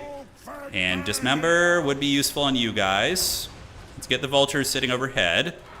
Firebelly does get broken, but he had a pretty damn good run, honestly. All right, so Corpse Guard is almost dead. We're going to get some bulls with dual weapons to come up and finish you guys off. Golg's Maneater still going pretty hard in the paint, too, by the way. It's very, very solid stuff. Okay, let's come back around. Yeah, they're able to clean up. One lead belcher unit is now back. So let's shoot at the Cryptors here, which is going to be awesome. I'm going to run you guys back, get the bulls in there. You guys go here, you guys go here. And are we stabilizing? I don't know. Kind of feels like we're doing okay. A burning head would be so clutch right now if we could get one. Holy shit. That'd be really, really nice, but I don't think we're going to. Any Vanguard call-ins? Yeah, Novelar Trappers will be good. Golga's going to need to get away. Steven Seagal can mark him for eating. Let's do the Flash Bomb to disrupt the formation and then mark him for eating. Yes, that should slow him down by 25%, which is going to allow us to feast a little bit. Okay. So clear, clear, and clear. Thankfully for me, I've been able to hold on to an objective, which is very fortunate. I need to be able to drink some Bugmans right now. So we're going to loop back this way. Novelar Trappers are doing awesome. Lead Belcher still shooting. If I lose my Lord, we basically lose the game. So that's, you know, that's a little bit sketchy. Steven Seagal can come right here and try. If only I had Meat Feast. We'll dismember him to just get him even slower. Try and get that separation. Steven Seagal is going to come and help. And we were able to clean this out, looks like, just about. Let's get on those Crypt Ghouls, get you guys back. And can we drink the Bugmans? Okay, not quite. He is slowed right now. Let's get these guys into the Blood Knights. Get you back here. And what can we possibly save him with? I could resummon the Firebelly. I think just getting some Vultures to chase him would be nice. So let's get the Vultures on you. Oh, thankfully he let me go. Okay, so we're going to just keep trying to juke and run here. All right, so those are Blood Knights. Very, very scary. Need to keep getting away with our boy. And Ogre Bulls with dual weapons going to come across here. Vultures are going to keep hunting. Lead Belcher's still going strong, man. We're trying desperately to live here. It ain't easy. We just need bulls. Got to keep the big man alive. That's going to be the most important thing here. Okay. We still have that. Him letting us keep that objective is definitely let us stabilize in a circumstance. Otherwise, we would have been probably cooked. I need to get away from enemies to use that. Okay. Vultures are coming, and now we can drink the Bugmans, which is going to be a huge heal. And we can pop him in the face. Okay, Saber Tusks are doing it, and we do have some anti-large cav that somehow have returned. So we're going to keep waddling in the trees, see if we can lure him into any bad situations. We'll get some pigback riders coming out here. He's finally taking the objective, which is going to put the clock on me. If he had done that earlier, I would be in very, very sketchy situations. Okay, so those guys should do their thing. Steven Seagal is going to do his AoE there. We can do that, take you down, get those skeleton warriors the business, and now we can chase you a little bit, now that we have the numbers. I don't know if we're going to be able to re-push out, though. I mean, he is raggedy, but not that bad. Or not in that bad of shape. I'm going to get some guys over there to start doing their thing, and you guys can go help with them, too. Okay, he was able to get away. We do see the Blood Knights coming in, so we're going to attack them and attack them. with all the chaff units and the piggies. Great. What do we have in the woods? We have our anti-large cav that won that fight over there. Yeah, Sergoiga is at his healing cap, give or take. It is true. So we're going to get you anti-large spears to go right here, and then they're coming for this party right there. I don't think there's anything I could possibly call in that would be helpful. Pigback riders would make a bit of a difference, but not much. Okay, let's see if we can get those. Steven Seagal's here too. He can mark them for eating, which is going to really make the Blood Knights a lot weaker, and maybe we can drag them down. Okay, what are those? Skeleton warriors here? Yes. All right, so we're going to get in there. And you guys get back on this objective. And the Blood Knights are getting folded a little bit. I think Golg is just not a great pick here. You know, he doesn't feel amazing. We can get some Saber Tusks out on the map to go try and consolidate the objectives. I think we have to start playing the objective game. We get hit with the Soul Blight, but really not too big of a deal. Saving for Meat Feast to heal up my boy. And let's use the pistol shot on him while he's up in the air, if we can. Is he going to get it? Come on, Golg. All right. Did we hit him? It's really not that good. All right, so let's get you back here. Let's get you guys waddling this way, and we're going to consolidate on this objective. Looking great, and is there anything fast we can bring? Yeah, the build was just shitty. I think with a cleaner build, we'd have a chance.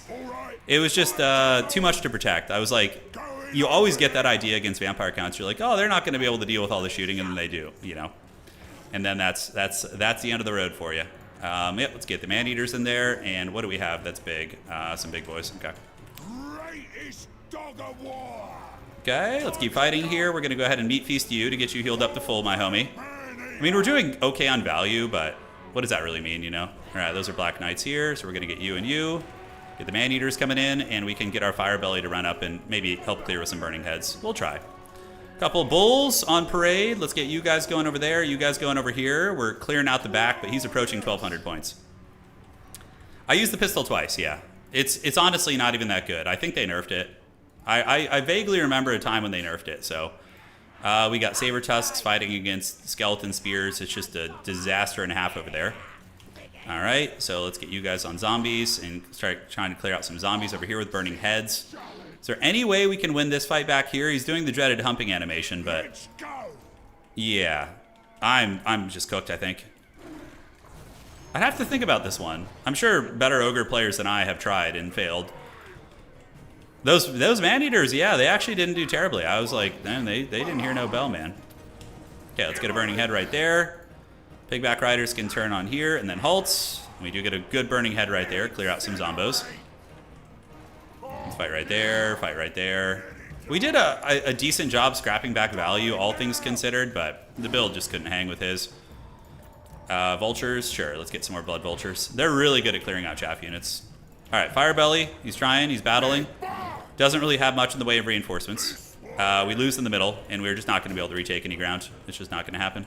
Golg also just sucks, by the way. I just think he's very mediocre. But tonight is about experimenting and trying off-meta shit, but still trying to win, of course. But yeah, he was not good at all. He survived though in his defense. GG to my opponent. Well played. He played a great game.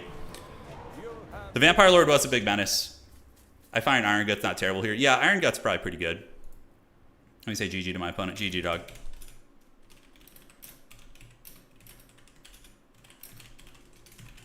Okay, so Golg tried. He did get 1,700 value, all right, in his defense. He did get 1,700. Fire Belly was fine. I was just sloppy with my positioning. I think one big thing was trying to play all three objectives was really stupid in the beginning, especially against his cab opening. I should have just pulled back. That was a big misplay, and he punished me for it. He was able to jump me with a big mobile core. Granted, we did kill a couple of his units, but yeah, honestly, I think Greasus would have been better, unironically. Greasus would have just been able to fight any of these threats, but he's very slow, so that's the problem. Chad Blood Knights coming in, getting about 2k value. Black Knights, we kind of held them in check, but no, some of them did pretty good. Some of them did pretty good. We'll get you points. Okay, so that's reported, and now we are 2-1 tonight, so we got to climb back on our horse, see what's cooking, and the next round should be ready in the next couple minutes. Yeah, the way we played, we should have played tighter too. We stretched out really wide against his build, which was better at playing wide. We should have read the room. Flaming Sword is okay. Golg is never going to beat that Lord. Golg's an anti-infantry fighter. I mean, he's still got 65 melee attack, but...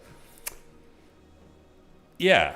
Been there, done that. Could be kind of useful, actually. This one, -8 melee attack, lowers the stats. Would have been good against, like, big vampire lords. Should have kept them all together. Yeah, Steven Seagal was moderately useful. You know, his slows and mark for eating are very good, but maybe just, like, one Lead Belcher or something out of the gates, or like an Iron Blaster. An Iron Blasters, unironically, might be kind of good because they're hard to shut down and they're just easy to manage. You're playing Bretonnia versus Dark Elves in the Old World today. Well, Bretonnia should be, depending on what you bring, should be very, very favored. Bretonnia is so strong in tabletop. The frickin' Pegasus Knights, and you know, if the Dark Elves bring any flying units, you just use that horn, and it just makes it so their units can't fly. It's super cheesy. Yeah, Bretonnia in tabletop's strong. I've ran into them in many tournaments. Greece's double giant beatdown squad. Oh man, that's Chad. So how would that look? It'd be like Greece's. Yeah, just bring all the goodies, I guess. Why not? Let's just go all out on Greece's. And then you bring this guy, and then just bring a healer. You could bring healer in reserve, so then you can have like an Oblar army out of the gates. This is the forbidden sauce right here, you know? This is really the evil forbidden sauce. Oh, dude. I should have just done this. Why did you guys not talk me into this? It's too late now. The match is over. But if I do play a Vampire Count player again, maybe I'll whip it out. Maybe I will. All right. Looking. So who's undefeated so far? We have Daniken, Zetern. Anticity should probably be undefeated, although did he lose a game? Did Ant lose? No, he won. Okay. The monster burger build. Yeah, giants are good against vampire counts. They always have been. Skeleton spears can whittle them down, and the breath attack from the Lord is pretty good as well. We need to win our next couple games to have a chance at top 4, but it's going to be a rough top 4. We have Daniken and Ent lurking there right now. I'm likely going to play Boss Toss next round. We always play each other. If we're somewhere in the same bracket, it's him and I. Just how it always works. I tried to talk you into it. I know. Where were you, man? You were too late. You threw me to the dogs, man. I had a Bruiser in my opening build to deal with White Kings, but I figured that he would be able to... Bruisers are anti-infantry fighters, so they still can fight big stuff, especially if you have their activated items and whatnot, but yeah. No, Stonehorns, the big monsters for vampire counts are not hard for them to shut down. They just surround them with Cryptors and Skeleton Spears, and you just like lose. It's very effective. Cryptors are just one of the best units in the game. They're super strong. Regenerating, poison, good mass, just beasts. And they obviously benefit from all the synergies of like corpse cards and things like that. Can we get the Noblar Aquatics ROR? I'm not opposed to that. The Boglars of the Mad Marshes. Water birth. So if they're in water, they heal. That's so funny. That's hilarious. Very Nurgling-esque. You read the lore. Submerged in filthy, stagnant water, wounds inexplicably knit together, and bonds become a whole. More curious are the grotesque boils that flourish and erupt, birthing a new sibling. Wow, that's pretty disgusting. All right, you gotta love it. Yeah, no, they heal, man. It's a big heal. I mean, look, if you can get them in water, they're no joke. They are no joke. The Firebelly has a belching breath attack. Yeah, he does. I cut it. It's not really worth it. Okay, so we're just waiting to see. We're still in the running. Currently, right now, we're number 6 in the tournament. Give or take. We should have good tiebreakers. Vampire counts are very strong. I think Sag played very well, too. He's likely going to make it pretty far. It's go time, man. It's go time. How many of you guys are excited for that Anno game, though? Man, it is... I think it's very fun. Building militaries is very difficult in that game, though. Like, in a lot of RTS games... Even city builder games, you can rally armies pretty easily. But in Anno, it pulls from your workforce, obviously. So your like labor workforce and your general population obviously become soldiers, which makes sense. But it's so hard to muster them while balancing your economy and like, oh man. Benji, yeah, Pax for Mana, yeah. Anno 117. Not your cup of tea, yeah. No, I get you. It's definitely different pacing. Yeah. Basically... a slower paced game, but very fun. And I think hanging out with 4 homies and just shooting the shit in Discord and, you know, playing some of those games is going to be a good time. If you can set aside like 5 or 6 hours.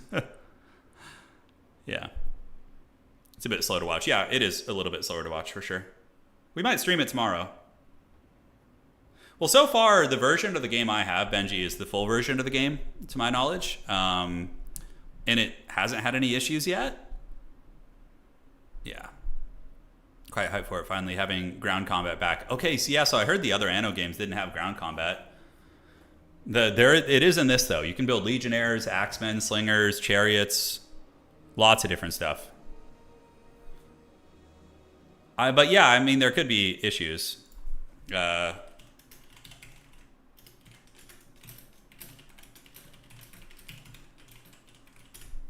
responding to one of my opponents here. Looking great. Oh shit, Flying Taco is playing in a tournament today. I just saw him in the Discord. That's pretty fun. One of the OGs coming back to bully.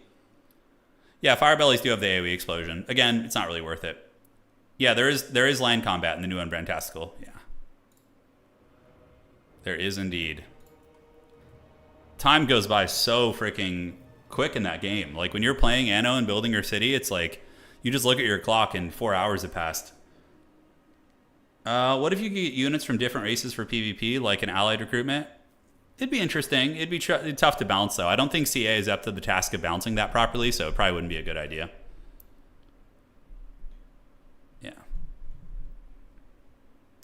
Yeah, Kryptonics in this Anno game, basically you control the army like RTS style. I don't think there's like it's not like there's a lot of micro. There is some micro for sure. Like you can kite things with range units, and there are some clunky elements to it, but overall it's it's pretty fun. It's not like Total War though. Total War is like next level.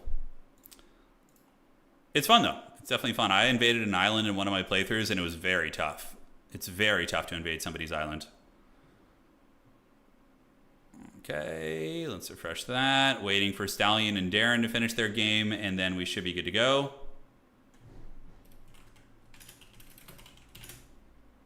Okay, perfect. Yeah, so Ogre versus Vampire build. What would we bring? What about Tyrants in that matchup? Tyrants are pretty good. They have huge healing. With the Snacks ability, they can heal 0.10 consistently. And the Thunder Mace isn't bad for crowd clearing, although I honestly, unironically think Greasy might be okay in that matchup. His Rampage ability, his durability, he's got freaking almost 9,000 HP. A Tyrant, for example, has 7. Greasy's has 9.4. It's pretty damn thick. Did you try the demo match? No, I didn't try that one, dogs. Haven't tried it. Have not tried it. Okay, next round is coming. They just finished. We're all set. Hey, what's up, Dimitri? How you doing, man? It's half past 2. You need to get to... Hey, well, hopefully everything goes smooth for you at the hospital, bud. Hopefully nothing serious. We'll be here for you later. Don't you worry. Early chaff just to counter their overwhelming numbers. Vampires are really good at breaking Noblars, because Noblar's base leadership is 45, and then the fear and terror on all the vampiric units, they really don't hold up well. Pigback Riders a little bit better because of their MD, but, well, I guess MD is more or less the same, but they have more HP, don't they? No, guess not. Yeah, so Pigbacks will fight Cryptors better, I guess, is their application. Ogres are very fun. Yeah, very fun. I'm having a blast playing them tonight. All right, so we got Stallion as our next round opponent. So we're going to do this. We're going to fight the Italian Stallion, Rocky Balboa. Let's find him. There we go. Okay, so Stallion, and we are in round 4. Great. I do know all these maps, which is good. So Ogre's here. Oh, we're playing Vampire Coast. That'll be fun. I'm not actually sure how that matchup goes. Did he get up all jacked up on Mountain Dew? Man, I haven't had a Mountain Dew. Okay, so you want to know something really funny? I'm sure some of the other Americans in chat can relate to this. Mountain Dew was wildly popular in like 2001, 2002, in the early 2000s, right? Especially when like the gaming companies started jumping on and getting it involved in the gamer culture. But there was a rumor or a myth essentially about Mountain Dew that went around amongst kids when you were like, you know, or teenagers, 12, 13, 14. How many of you guys, let's see if anybody in chat can get what the rumor was about Mountain Dew. And it like subconsciously made me want to like not drink it when I was like a 13-year-old, 14-year-old. Let's see. Can anybody remember? Yeah, the yellow 5. The yellow 5. Yep. I see you guys. Yeah, yellow 5 small wiener. Yeah. So the whole rumor was that yellow 5, the dye in it would like shrink your balls. And I remember everybody like that just like hurt. It must have hurt their brands a ton, I would imagine. I'm Coast. Banning. So he's on Coast. Talipime Crater or Stucci Castle. Edge of the Darkwood. Banning Crater. Okay. Yeah, exactly. So like I remember I like have a vivid memory of that like rumor going around when I was in like 8th grade. Yeah. And just like all my friends and I were just like, we're not drinking that shit. You know, just some stupid 13-year-old. No, I don't I drink like club sodas and things like that, but I don't drink like soda anymore. It's just like, you know, just corn syrup and sugar. It's just like, ugh, you know. All right.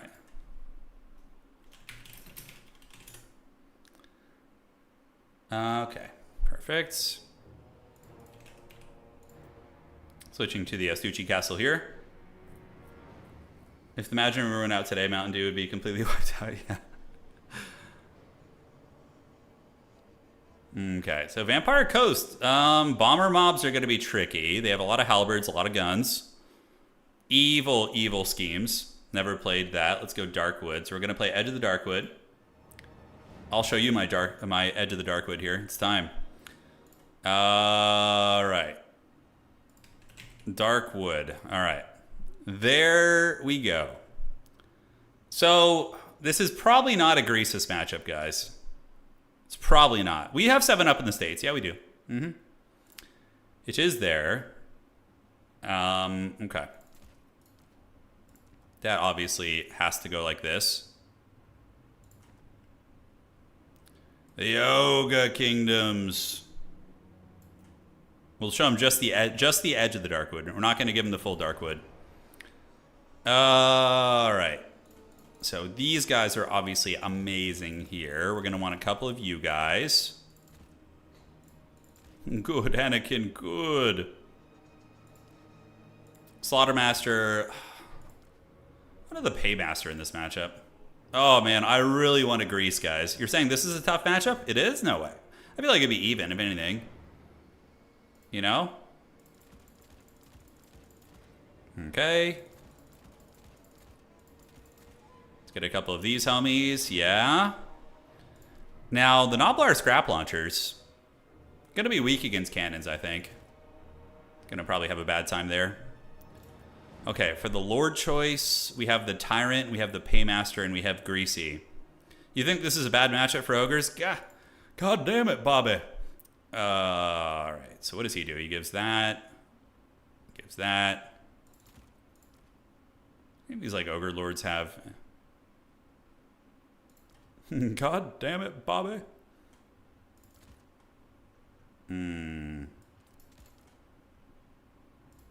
Are we going to grease our opponent up here, or are we going to get greased? That is really the question. Yes. Okay.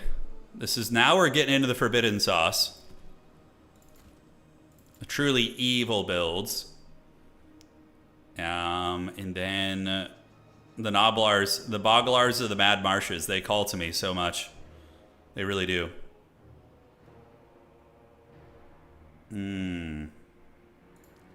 Gorger's not really good against anything in this matchup. Probably just Ogre Bulls with dual weapons or the Iron Fist are going to be the way to go here. Maybe like bring, if you're going to, yeah, I would get greased if I bring the grease. It's not going to be good. Morgul's honestly probably don't trade super well in the just like basic bull units. In my humble opinion here. Okay, that looks fine. And then we have 650 left. We're gonna get you. What about Iron Guts now? I don't think Iron Guts are very good here. So anti-large, Mournfang Cab, I think are necessary. We could also bring in the Powder Guts, the Guts of the Powder. They're vulnerable to cannons, but, you know, aside from that, I think we're okay. What about the Big Thunder Tusk? It's weak to cannons, but against everything else, it should be okay. You have any biggest? Oh, dude, I've had all the glorious Polish food. I've had biggest, pierogis, pasztet, you know, the cutlets, pretty much most of the desserts. You know, I've been to Poland many times. We go at least once or twice a year to visit my wife's family, and I've had all the goodies, man. Yetis? The Yetis are kind of an interesting tech, right? Think about this, because they do magic damage, right? I always feel like the Yetis should have Vanguard deployment, though. I kind of look at them like, why do you not have Vanguard deployment, homie? Why are you like this? Okay. It's so haggard. No. Why am I doing this? All right. Reasonably quick, fun unit. Don't know if that is smart. We got you guys. We got that. What else are we going to need in reserve here? The little flingers are kind of cute, but vulnerable as well. Steven Seagal in this matchup. I think we skip Steven Seagal here. Yeah, in old, if we're talking like the old, you know, land battle format, like vampires are much weaker there than they are in Dom. Because domination mode makes players fight each other, whereas in land battle you can kite the vampire counts for 45 minutes before you fight them. So it's a very different beast. Like if I'm playing Empire against vampire counts in land battle, I'm just cackling with like four freaking wagons, engineers, just reloading the wagons and just burning heading them, and they're just suffering, you know. They're not, I mean, still viable, sure, but it's a whole different game mode. All right. Vampire Coast to Coast. You guys remember Space Ghost Coast to Coast? Such a fun show back in the day. All right. Alrighty then. Alrighty, Captain. Do 3 of those, get you, and then we're going to get 1 Pigback Rider. Okay, I think that build's pretty sweet. This is a badass build. The mortals will tremble in despair. Yeah. All right. Let the Nurglings feast. It's go time, man. It is go time. Truly forbidden stuff. We're going to play this clan here. You can't kite vampire counts the same way in Dom. You cannot. Because the entire time that you're kiting the vampire counts are getting victory points. It's a whole different game. I mean, you still can and you should. Typically, Empire versus vampire counts in Dom is like you get your back objective and you hold on to it for dear life while farming value, basically. Yeah. All right, so we got 4 of those. Looking fine. He's going to have Dauges and all sorts of stuff pushing, causing mischief where he can. I think I'm ready. Oh, I've betrayed the Greasus one too many times, guys. Oh my god, vampires in Warhammer 1 were awful to play against. The frickin' infinite healing cap and infinite summons. You could just bring like 3 summoners and have like infinite zombies and just, and then they could just heal indefinitely. It was the most toxic shit ever. Warhammer 1 multiplayer was, flavor-wise, it was fun, but balance-wise, it was awful. It was one of the worst times. It was so bad. So how much HP do you guys have? This?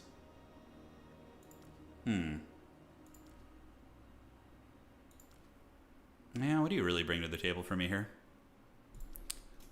What do you really bring to the table? So we get this, and then we can maybe squeeze in 1 more unit there. All right. Can you dig it? I can dig it. My opponent doing the big thinking over here. He's got the big think going down. Kind of making me second guess some parts of my build, but I'm actually discovering weaknesses, and in a way it's helping me. All right, he helped me fine tune my build. Oh, am I on the wrong map? No, I don't think I am. Galek, have fun.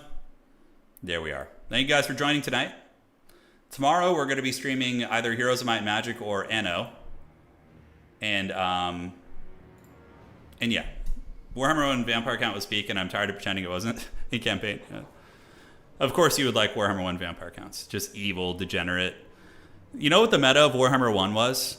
It was literally hide your lord in the bushes so you don't get spirit leech to death. Because Buna...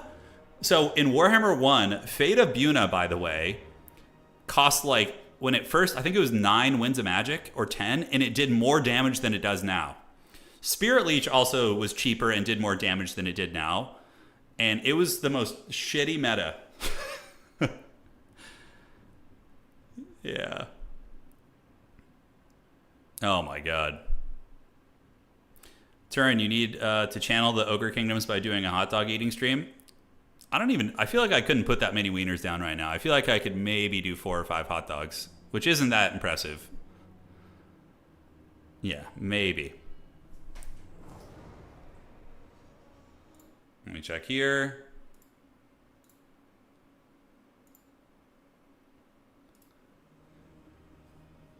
Couldn't you not name wind spells? I don't even remember. I think you had to manually line up your hero for a lot of the wind spells. Yeah, that was like a quality of life feature that came later when you could do them.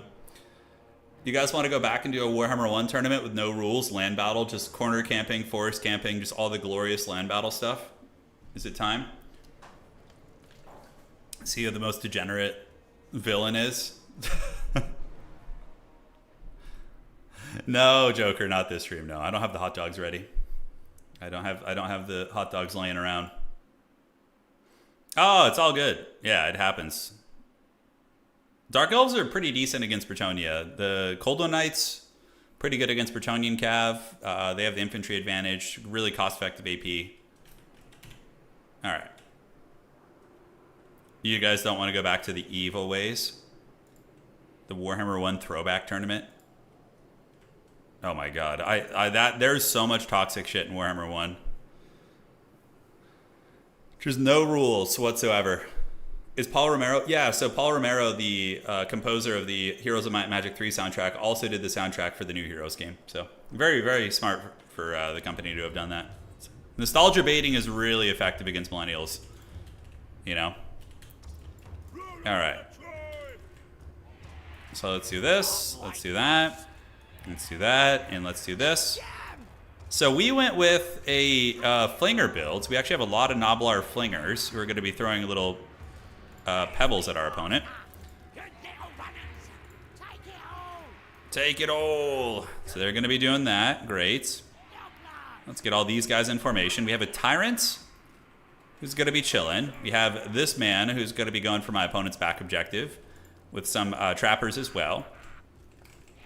Firebelly is going to be hanging out here with the main army. And then we have, yes, I have the dreaded triple scrap launcher, guys, which is a little bit risky against cannons, but we can micro them and be careful. So, all right, good luck, have fun to my opponent. And we're going to immediately call it a Saber Tusk to go grab the side point.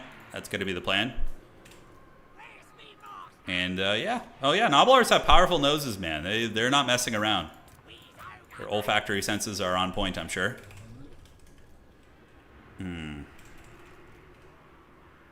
It's just time to feast.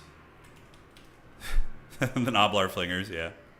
These guys seem like they could be good against zombies, you know, depending on how that goes.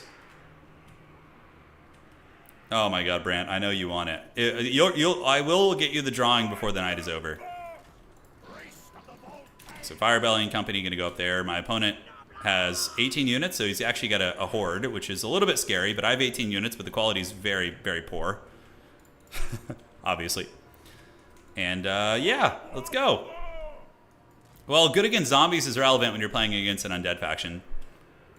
All right. Here we are. This is do or die for us. I like this build though. I think it's got some teeth. Okay, let's do that. We're gonna move you guys up here. And then we're going to go ahead and call in a Ogre Bull and get him running to the side objective there to go get that. Great. And you guys go here and move up there. Great. All right, so what do we got here?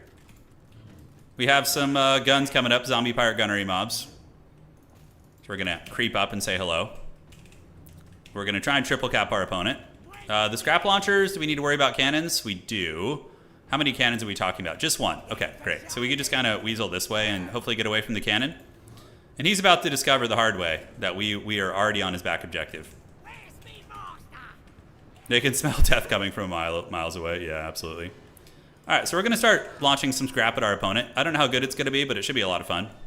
And you guys can get in, throw some ninja stars there. We're going to get you guys back here chortling.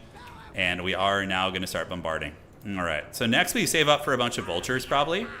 It's going to be the play. Look at the scraps coming. Oh, yes. The big MLG Pro Gamer plays. So that gun unit should be just about dead. A little bit of lag here, but it's all good. Oh my god, that is some lag and a half. So we need to finish that homie off. He's doing surprisingly well against us. It's probably because the cannon's shooting us. So we're going to run back into the trees here. Hopefully no disconnect. Because if we had to restart, it'd be a huge disadvantage for me because he would know about my Vanguard and can deploy differently. So yeah, we obviously want to try and avoid that if we can. All right. So let's just get back in the bushes here. The scraps will be fine for now. He's got a cannon. He only has one cannon though, so it's not a huge deal. God damn, this lag is bad. Homie's on his freaking Wi-Fi internet. Yeah, it's not me. I can see my internet right now, so we're chilling. Okay, those guys are crumbling, which is good. The scrap launchers have made contacts. Ogre Bulls with dual weapons are okay against regular vamps, but they get bullied by Crypt Horrors. He's rocking the AOL browser, yes. The 1999 one. It's definitely people... Wi-Fi is the biggest culprit in peer-to-peer lag in my experience. It's really... And of course proximity, like location, but... The dreaded Wi-Fi enjoyers, they're always the villains. I'm sure he's fine though, all jokes aside. Maybe it's just an internet hiccup for him. Okay, let's do that. Lag switch forcing a restart for a redeploy. Hacks, I know. It doesn't look like he's full on like disconnecting here. It's yeah, we're gonna see. We are gonna see. So zombies are coming forward. The scrap launchers are gonna be scrapping. Internet connection from the crypt. It truly is. We need to get those guys back in the bushes. Well, at least it gives me time to think up my strategy, you know?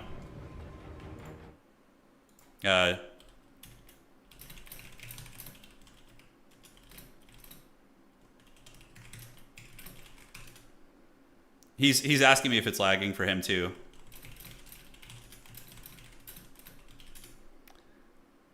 All right. Your match wasn't laggy? Oh, okay, so it's probably just temporary. Because it wasn't laggy when we first deployed. Yeah, unfortunately, well, we got some lag in this match. Yeah, so we're still going.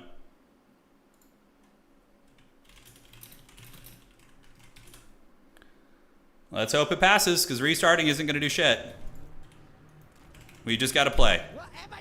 The next slide, Total War slideshow is coming. Yeah. It seems to be getting a little bit better. It seems to be getting a little better. Yeah, we're going to retreat back into the trees here, and we are going to then call in you. Send you guys up that way. See, it's getting a little bit better now. Yeah. Okay. So here we come, and you can see we're getting good damage against the zombies. We're going to probably call in a lead belcher too. If we could straight up capture this, that'd be pretty sweet. Let's get the flingers to continue throwing here. Noctilus is lurking. We can look for burning head opportunities as well. Yeah, killing that gun unit would be awesome. And now we're going to start trying to threaten the middle as well. And we are going to call in a lead belcher. Get them out here. I could probably even kill his cannon. That one bomber mob is almost dead. We're going to get you guys up on the point here. And these are just regular gunnery mobs. Shooting cannons into those guys is fine. We're just trying to deny the capture for as long as possible against him. And let's do that and do that. We're going to get you guys and you guys out here on the wings. It's usually a little bit easier to throw from the outside. And he's going to get his home objective, so we're going to need to retreat back into the bushes here for now. And we'll pop out eventually to have some fun. We'll see how we want to play it. All right, so the bomber mobs there are paying the troll toll. We're going to then switch on to... He's kind of behind the pillar there, so we're going to have to do this. So we're going to pull back. Get you guys throwing right there. So let's unlock you. Perfect. Retreat back this way. We're just kind of trying to farm them a little bit and then go for the alpha strike later on, you know? That is going to be the game plan. All right, so we're going to go here, line up in the woods. Scrap launchers are scrapping, and we are now throwing our dreaded pebbles. So let's get them to throw and them to throw here. And the Saber Tusk is now ready. All right, so let's get 2 vultures. 1 and 1. Yeah, so the vultures are going to come up this way. We're going to threaten that cannon. He's going to be able to defend it most likely, but, you know, we'll do what we can. All right, so lead belchers can start shooting at the halberds. Let's get you back here, and just keep bombarding him here. So we're just trying to pick his army apart, basically.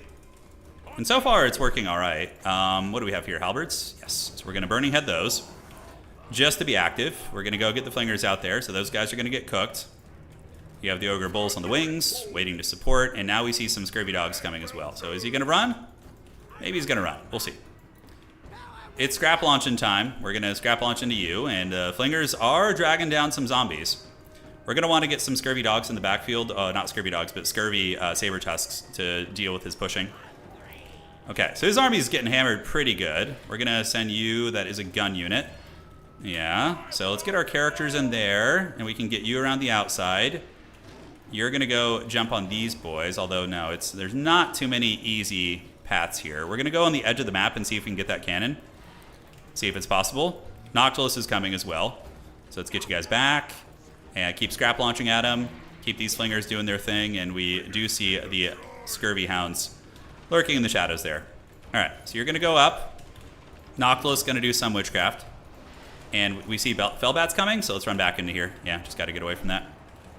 Okay, you get on top of the gun unit there. You go just get on top of the gun unit. You guys run away. We're going to go ahead and use the Thunder Mace, which is going to do some fat damage. And we should have another Burning Head here in a moment. All right, so we're going to do a Burning Head like so. Get those guys cooking, and it looks like I did blunder one of my vultures, which feels bad. How are we looking elsewhere here? We're looking pretty good, but he does have a lot of stuff. Holy shit, that is a big-ass army right there. Okay, we better call some vultures. Who are you going to call? Vultures to fight these hounds. Okay. So he actually had a lot more than I expected back there. That's for damn sure. All right, so running away a little bit. The vultures maybe win that fight, but we're going to call you guys back in. Flingers are going to keep throwing at the gun units. Let's get you guys back, and now we just need to deal with this this little split push here on the flank. That is for sure, but I think we're going to be okay. So vultures going right over the top was a mistake. That was really stupid. I just totally forgot about them, to be honest. Value trading is even-ish. We need to keep these vultures back and just kind of keep flinging at my opponent's face. Keep scrap launching where we can, and yeah, just take down whatever. All right, so you guys are going to get it. We do manage to beat his dogs in the bushes, like in this flank fight here. Let's get lead belchers coming up. Getting to his cannon's going to be much harder than originally planned. All right, let's do that. Gorger's still fighting the good fight here, and yeah, getting those Gorgers out going to be very hard. I could try and waddle some towards his cannon, see if they can do their thing. Honestly, I'm really impressed with how the flingers are doing. They've been really wearing down my opponent's army here. All right, so you guys keep pushing. The Tyrant and company going to go in the middle and start threatening a little bit of capture weight. At this point, might be prudent to call the bulls in and just get some bodies up on the battlefield. 1 and 1, yes and yes, and get the capture weight coming and start trying to re-wrestle the middle here if we can. All right, so let's go after the gunners there. You guys have been able to harry those back, so let's fight these guys. Still hunting them. All right, so let's gather up on the flanks and look for burning head opportunities for sure. So we're going to go ahead and do a little bit of this because that looks like it's the direction he's running. Flinger's still doing it here. Let's retreat you back. We do get a good burning head right there. Managed to cook him pretty good like. And the Ogre Bulls and you guys, we do see some Rotting Prometheans coming. Okay, so that's going to be tricky. So let's get you guys here, you guys here. Vultures can come overhead and start nibbling on some of the gun units. Although the hounds are going to counter them, so I think we got to be careful here. All right. You have the foe's victory point. Keep it up. All right. Let's go push. Tyrant homies are just waiting. Let's pull back. And he did manage to steal my back point, so I got to go reclaim that. Holy shit. I did not even notice he did that. I guess he had like 5,000 hound units right there, so it makes some sense. All right, so we're going to just save up for the meat feast ability. I think that's going to be the play. You guys come right here. Let's get these vultures to do their thing. Those guys retreat back, and we have some vultures who can fly and maybe start to pressure the back a little bit. We can get some Noblars heading over there. I don't hate that idea. Yeah, just like kind of lightly teasing that back objective. All right, so flingers fan out, fan out, fan out. We need the scrap launchers to shoot at the guns down here. And now we just got to keep grinding, man. It's going to be a big pit fight here, that's for sure. All right, back you go. Ogre's going to reclaim that back objective. So huge blunder, me flipping, or letting that objective flip, by the way. Like, big, big blunder. Okay, so vultures, what can we get back here that's free? Yeah, we're going to go get this gun mob, and then we're going to go get this gun mob. Let's come in here and help out the lead belchers because they got absolutely swarmed by those doggies. Flingers can throw. Let's set you guys up, and then we're back in business. But yeah, those guys are going to go into the trash for sure. We are getting a little bit of pushing on the back objective. Let's get these flingers up and have them pressure the back a little, throw a vulture back there just to help clear out some of the trash. And you guys come here. Let's get the bulls to come right there, back and back. And do we manage to clear up the scurvy dog army? Not yet. We do have burning heads. Let's go ahead and get one right down here on those guys. Gotta be nice. Let's retreat you. And the scrap launchers. We can use the scrap launchers as mobile capture weight battering rams, actually. And they do decent in melee. Is this a summon? It is, so we just ignore it. Yeah, just the summon. We just ignore that bad boy. All right, so now we're going to kind of threaten the back a little bit. We're going to send you across to get the cannon. Yeah, let's get you in the trees back there. These flingers can start cleaning up you guys, and then we can take these battering rams right there to deal with that. Great. All right, so the ogre bulls are in the middle, ready to go. We're going to need some more meat in the middle, so I think we're going to call out... As much as I don't want to call out gorgers, they're actually not terrible against the crabs. So I think that might not be a bad idea. All right, so the battering rams are coming. The blessed battering rams. Let's keep flinging here, and we're going to get you guys on those. And then we should be able to reclaim the middle potentially here with some good burning heads. Meat Feast, I don't know where to use it yet, really. Probably on one of these chariot things is going to be the way. You know, I think that's going to be important there, so we'll try that. Flingers can throw. Perfect. Ogre bulls are still fighting the hard knock life in the middle. He's pretty heavily ahead on points because of my mistake, though. So I need to be really, really on point here. All right, let's get some saber tusks and saber tusks. Get the mobility coming out. Try and threaten that aspect of the game. Okay, so the battering rams of the gods. How are they doing? They're doing what they can. Let's get saber tusks to come. His hound units are going to crumble here, and we can. I don't know how this fight goes. Honestly, it doesn't feel great. These are freaking big crabos, man. We do have a lot of capture weight here, but is it enough to get your boy off? All right, in the back, we probably have some rallying units too, so let's get them up. Get you over there. And how are these doing? We're going to go ahead and do the meat feast ability on you, which is kind of funny to have like a chariot, like have a meat feast, but you know, we don't ask those questions. All right, so the hound units are almost offline. Flingers are throwing here. How's this looking back in the middle? It's a messy blob fight, which I don't like at all. We should have the Thunder Mace, though, which will actually do some decent AoE. And then get a Burning Head down the pipe on these guys. Oh, nice. That actually took down a lot of those guys. Cool. Gorgers can come. We need to get rid of those damn halberds. Are those Depth Guard? They are. Okay, that's a bit of a problem. We're going to get some Mournfang Cav rolling to the middle as well. And, yeah, now we're going to hopefully be able to just steal his back objective. Let's see. So let's get you guys on there. Keep tying down all these various gun units. The Lord, is he going to be able to get away? He's just, like, trapped in a bunch of poop units there. He should get away, though. He should have a chance of getting away. Okay, so Gorgers can get on the bomber mobs, clear those out. We are going to steal his back objective, most likely. The Flinger wagons, we need to get our dreaded wagon corps over there. And as long as my Lord doesn't die, I'm going to feel like we have a chance here. You know, I feel like we'll have a decent chance. All right, so let's fight the Prometheans. Lord's going to run, but he is being harried by some doggos. So do we have anything that can contest the dogs? Let's fight these guys, get some vultures coming across. We're going to go right there and do a little burning head on them, see if we can cook them real quick. Mournfang Cav coming as well, and we do manage to steal my opponent's back objective, which is going to buy us some time here. Let's get you on the Scurvy Dogs, call the battering rams back, and yeah, that's a lot of undead coming there. That's a hell of a lot of undead. All right, so the Lord comes back, and he has passive healing too, so it's pretty good for us. As it currently stands, it's going to be a tight game here. Yeah, we need to get you guys back, get these vultures to go help clear these out. I can't really afford to be losing objectives here. I cannot. That is for damn sure. Okay, a lot of zombies coming. The middle belongs to us. Gorgers can come around the back, but we have no way of dealing with those damn Death Guard. Like, none whatsoever. It's very, very rough. All right, so you guys come. You guys get on the back point here. And we're going to just kind of hug this objective for now. Let's go get you on the cannon, maybe. And then you can come here. We just need to maintain the capture weight here while we can. Okay, so I think that will stabilize our back point. We do have the Massacre ability. Oh boy. Okay. We've had a triple cap for a hot minute. So we are catching up on points. And then we need to just make sure we don't lose the middle, essentially. All right, Mournfang Cav are coming. Ogre Bulls are trying to clear out the chaff units. You guys are lurking, and we do thankfully stabilize the back point there. Okay, so let's get you up. And what do we have to call in? So we need to get our freaking Chariots of Doom and hope that we held that long enough.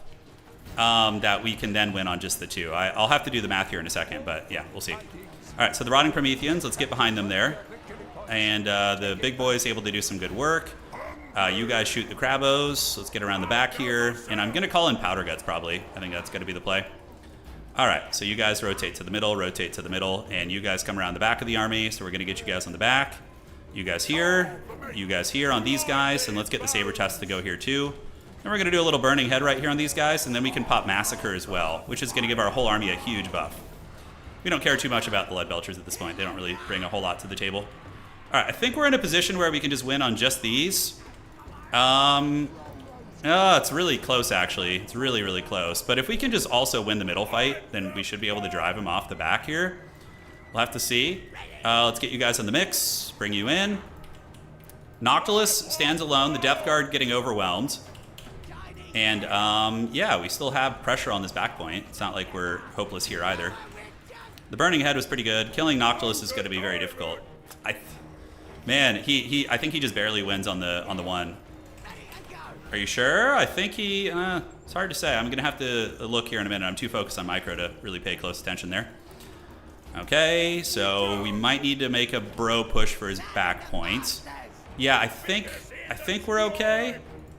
I think we're okay. Death Guard getting worn down. Let's get the Powder Guts coming over there. We're going to get some Ogre Bulls moving. I need to just start pressuring the back points just to be safe. So we're going to start shooting the handgun mobs. Let's get you guys there. Noctilus has definitely seen better days. So we're going to use the Thunder Mace, get you guys out of there. We're going to get the Mornfang Cav coming here too. Yeah, he wins on just the 1. So I need to play all 3. I need to play on all 3. Which should be fine. As long as we don't let our Lord die to the Noctilus blob here, I think we're fine. So he's going to go for it, and we need to get all hands on deck here. So what can we summon in? Vultures? Yeah, Vultures are going to be good. No, he wins on just the 1 for sure. Yeah. So I was correct to keep pressuring here. It's going to be hard, but not impossible. I mean, he's got a lot of units that are kind of on their own. So I'm hoping we can isolate them and take them down. Noctilus we just leave surrounded with these unbreakable units, basically. And yeah, and then we just call in Vultures galore. Just all the Vultures we possibly can to the back objective. There you go. Powder Guts are going to move in. Not Powder Guts, but these guys. We're going to move our characters in. Let's get you guys moving as well. Get the Saber Tusk heading over there. And he has no pressure on the back point, but I'm going to leave everyone back there. Noctilus is just going to stay surrounded, basically. So there's a lot of undead we need to grind off the point. Meat Feast will be used on those Mornfangs. And do we have enough for any more Burning Heads? We do not. All right, so those guys are getting it. We're going to get you guys on the gun units here. Powder Guts can probably get into melee versus these guys. And let's get you on the guns back here. And we just need to basically brute force our way onto this objective. Which is going to be hard, but we have a lot of time. We have a lot of time. And we have a lot of momentum coming back here, guys. We have a whole bunch of momentum. All right, so those guys do this. You guys get on here. Yeah, crumbling is good. We're going to need to find a way to get through these damn halberds. Probably the Blood Vulture should have been used on the halberd units, but it is what it is. Okay, so come and come. Let's get you guys down here. And now we start to get capture weight. We're going to do Meat Feast on the big boys back here to sauce them up. We need all the capture weight humanly possible, but we have a lot of time to work with. And he's mainly just chaff here, right? Granted, I'm not like the strongest raid boss either. All right, let's move the chariot in. Those guys were able to win. Let's get you guys on the halberds. Halberds, we want Blood Vultures. That's exactly what we want. And our Lord and Heroes, still in pretty good shape. Okay, so the capture weight's starting to come in our favor now. And what else can we call in that's fast? I mean, we really have like no call-ins right now. All right, Ogres need to stay in the middle to make sure we hold that. It is getting flipped. And if we flip it even just for a second, we're going to be in good shape. That's all we need to do. Okay, but he does have more and more shit coming in. I guess I just got to call on you. Get you guys onto the point here. Blood Vultures need to be used to kill halberds. So we're going to go use them against the halberds because they're really good there.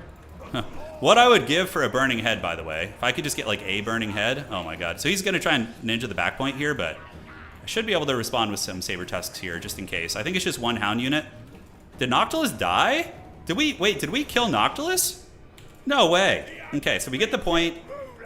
And I think we've got it in the bag. I mean, apparently Count Noctilus died. I don't know how the hell that happened or what planet that was, but did he get killed by those Gorgers? Okay, I mean, I'll take it. Yeah, his army is mainly just raggedy zombies, and he is going for the back objective ninja, which I respect that grind. Let's get you guys back there. And do we have anything thing to call out. Literally just flingers. But we win on just 2 now, so we don't even need to like overreact to that. Although we could still send some stuff. Let's get you guys to the middle. We definitely just easily win in the back. We have like a ton of units back here. Let's get some of you guys back to the middle just so we can't have any hope. And now we passed him on points. I don't know how he died, but we got him, I guess. Yeah, the Tyrant's been pretty gangster this game too. The passive healing, you know, it's been pretty clutch. Let's get you guys in there. Yeah, the Blood Vultures carried this game though, I think. They were very clutch. All right, let's get Saber Tusks. Let's get you down here. And yeah, you guys fight here. Noblar's back there, may be able to do a little something something. We'll try and dismember this bad boy. Run them down over there. All right. Yeah, we got it. We got it. This game's over. Holy shit, that was a sweaty game. God damn, dude. The build actually worked. Lich Lord, hey, I'm doing really good. Thank you, brother. Thank you for resubscribing. So the Flingers strategy worked pretty well. We played a little bit aggressive on his back objective, but Noctilus did actually die to those Gorgers. He did. He died to the Gorgers in the middle.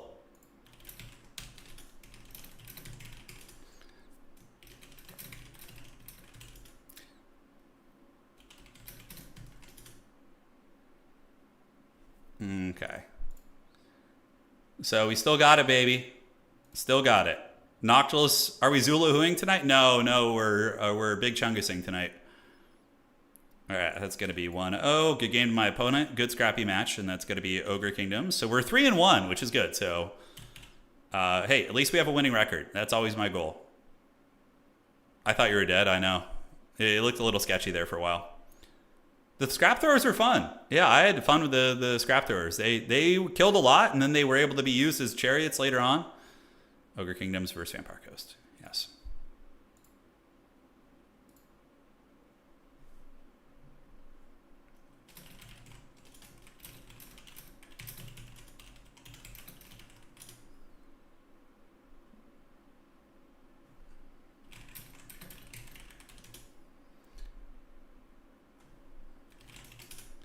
All right, so done talking to my opponent there. The next round is coming up. We are the last people in the round. So we are in the running for top 4. Oh no, it's gonna rematch me against the vampire counts, I think. Oh no, not like this. Not like this. Don't give me the rematch. Gold value, I got you, homie.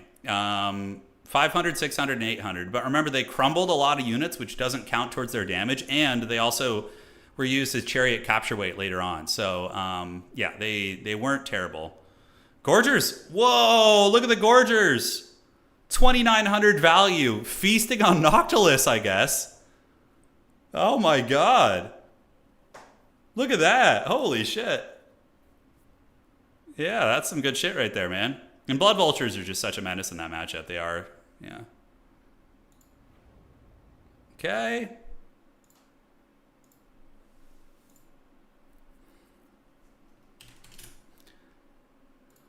All right. Let's see. Prepare for the avatar of Walmart, the Walmart champion. Yeah, he comes. Okay, we got Chris.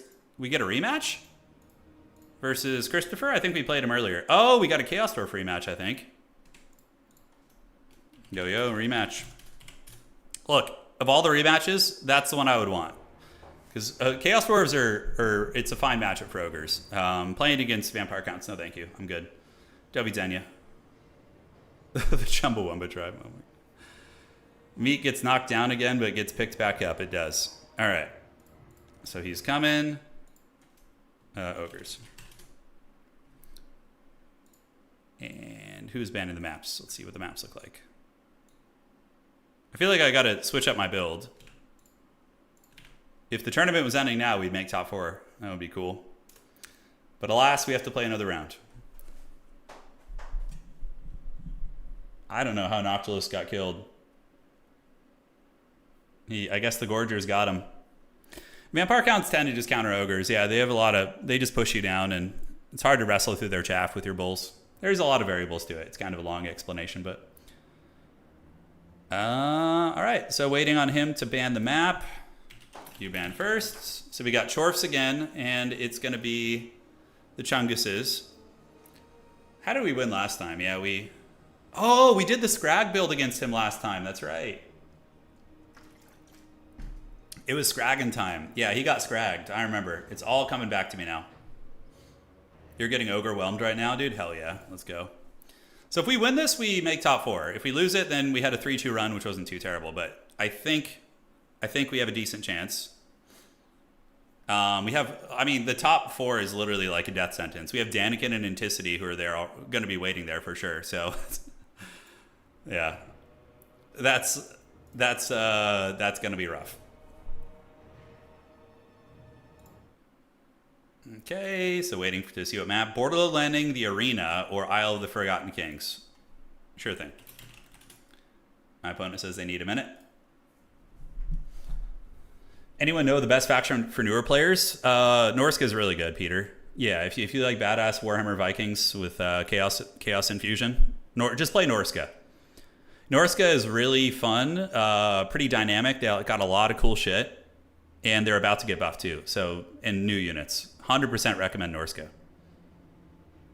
I don't know what Ent's playing tonight. Yeah, Ent's playing. He usually appears, even after his streams, he lurks in the shadows and plays in other people's tournaments, which is why he's one of the best in the world. He puts in the work, you know? He's here tonight, though. He's 4-0. He's Empire, yeah. He's coming for blood. Ogres versus Empire would be interesting. I don't know how I would play that, actually. Especially against him. He brings wild shit. So we'll play. Okay. We're gonna play the Forbidden Arena. Yeah, we're gonna play the Arena. This is a cool map, actually. I think it's good for our game plan. It's like a Khorne Blood God Arena type situation.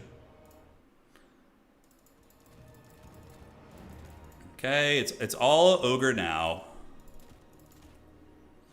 All right. About to get buffed? No, we actually don't have the build yet, but it's you know they're gonna get buffed because they're getting new units. Like almost always when a faction gets a new DLC, they're stronger. With the exception of a couple who just got like there was like 1 or 2 Lizardmen DLCs where it didn't really make them better in the meta. But yeah, generally speaking, it's pretty good. Okay. Oh, dude. Do we want to grease on our opponent's face? God, this is my last chance to grease potentially. But against Dwarfs, it's so stupid. If he goes double Death Shrieker, it's just like all bad, you know? Ugh.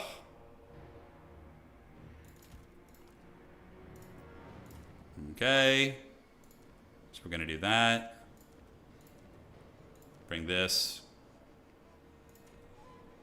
Yes and yes. Wookiee always looked pissed. Yeah, he always did. It's greasing time, boys. We're gonna get him. Oh, the Quaddle on release. Yeah, there was some derping. That's for sure. I'm playing to win. Yeah, I always play to win. Sometimes I'll bring weird builds, but I'm still always trying to win. It's the sweat is flowing. I can assure you. Yeah. Then yes. I think this style is really good. It's a slight risk in some ways, but overall should be okay. Now, as far as the bull choices, the regular bull's probably one of the more cost-effective ones here. Dual weapons are, of course, good. You can mix some of those homies in. Iron Guts also have a decent place. You can throw in 1 Iron Gut in case they go elite or something. Steven Seagal in this matchup is kind of fun. He can do some stealth tricks and get into the backfield. Iron Blasters are not good at artillery duels, to my knowledge. But if Iron Blasters could artillery duel a Death Shrieker, then we might actually be onto something there. I don't know if they can. Kind of an interesting idea, isn't it? Can an Iron Blaster snipe a Death Shrieker rocket launcher? Find out on today's episode of Dragon Ball Z.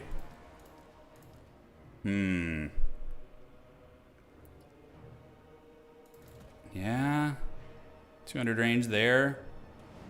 Never tried that before, actually. Never tried that before. I'm not bringing Greasus, guys. I want to win. Yeah. Turn in Hammer 3. What does that even mean? It's profound and evocative, but I don't know what it means. Gorgers did really good for us in the previous matchup, actually. They were, like, unironically, I think, pretty good. Especially with Scrag. But Scrag on an open field map is going to be, is risky. Ah, yes. Ah, yes, I get it now. Man-eaters. I mean, the trains are a little scary. Noblar trappers are great. They're awesome in this matchup, for sure. I always bring them. At least a couple. The Mournfang Cav, great weapons. How did I kill them last time? Yeah, I was using, like, the Marked for Eating with Steven Seagal to drag down some of the boys. Okay, and then Saber Tusks should be on max because they're very, very good against the skirmishers. And I think one of you. Yeah, I know the blaster sucks at long range, but I'm wondering if it has any applications. I mean, it probably just dies to double Death Shrieker, and then you just have a terrible time of it. But yeah, the fantasy can live on. In another life, we will be an Iron Blaster man. Yeah. Do the Rivers of Blood count as water on this map? Because if they do, the Boglars of the Mad Marsh are going to win me the game. The Forbidden Boglars tech. Yes, looks good. Yeah, he brought a... Yeah, he brought a big scary Lord last game. I remember. Okay. GLHF. Yeah, but getting close to a Death Shrieker is going to be hard. They're going to have like Fire Glaives and other things like that, so. Yeah, the Celestial Chungus is an idea too. You could definitely do a little something there. Chaos Dwarves are so good at sniping though. I typically like to have healing against them. Although they do have a lot of fire damage. It's Gorgon time. It is Gorgon time.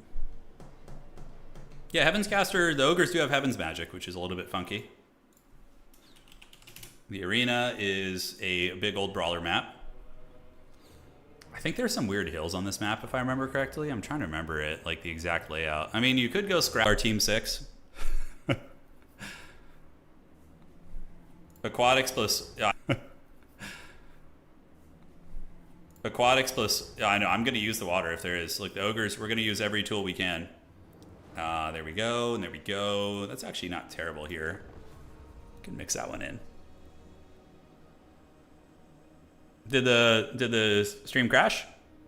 I didn't see any bitrate drop. That's really weird. Yeah, just go ahead and refresh, guys. It should be good. Yeah, refresh. It's back.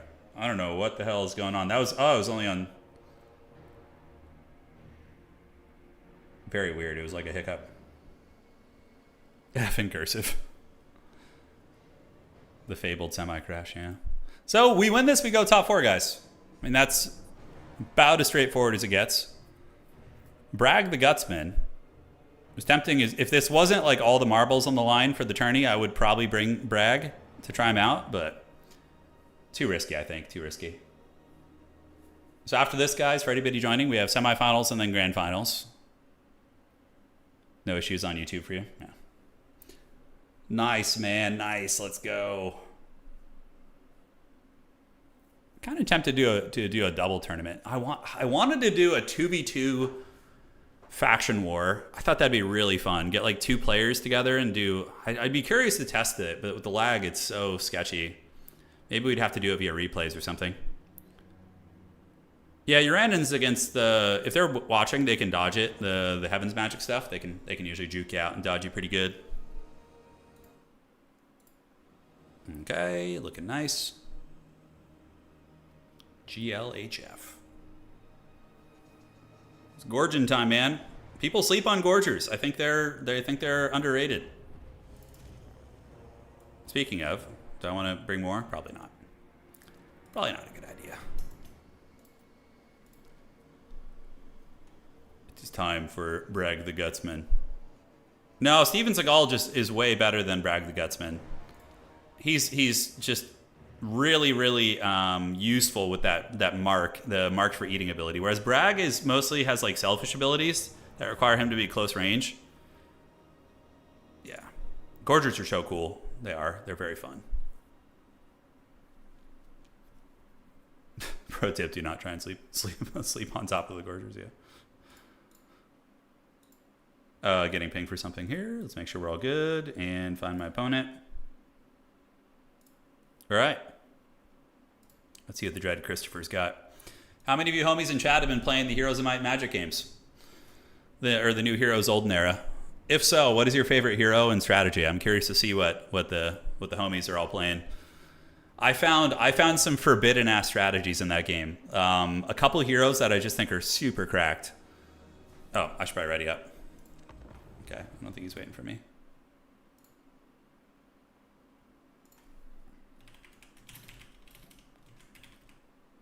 I don't know if he went AFK or something. I think he's still here. Right? I think homie's lurking. Did they nerf Thunderbolts? They changed something with the hitbox. I'd love to see Dom 2v2 single faction tournament. Yeah. I think that'd be fun. The website doesn't have any way of signing up as teams right now. In the future, down the road, I'd like to have the website actually have the capability to sign up in a team tournament. I played this player earlier, yeah. It was a close game, actually. It was very close. Just waiting on them. Okay, my opponent's ready. Sweet. Played it for 40 hours. Schism has one super OP cheap pure damage. Well, exactly. Yeah. The Sister Kyrie is her name or whatever. She's really OP. The Mastral Umbral Grip. It's disgusting. I don't know. Assyrian, I'd have to ask Marshall. I'm not sure. There's no rush on it, though. Basically, the goal is to have the website ready whenever there's another big Total War title, so... Yeah. There's morale heroes with Temple can be really overpowered too in that game. Need more AoE 4 FFAs. Man, I haven't had the itch to go back to AoE 4, but it's not out of the realm of possibility. Yeah, when they drop the new goods, maybe we'll go take a look. Maybe we will then do it. Yeah, so this map's pretty flat. Certainly Chaos Dwarf Power Fantasy shooting. You knew a girl growing up You knew a girl who had a masterful umbral grip. Nice, dude. There you go. I assume it did damage that ignored all armor, huh? The screen blocker's still up? Okay, here we go.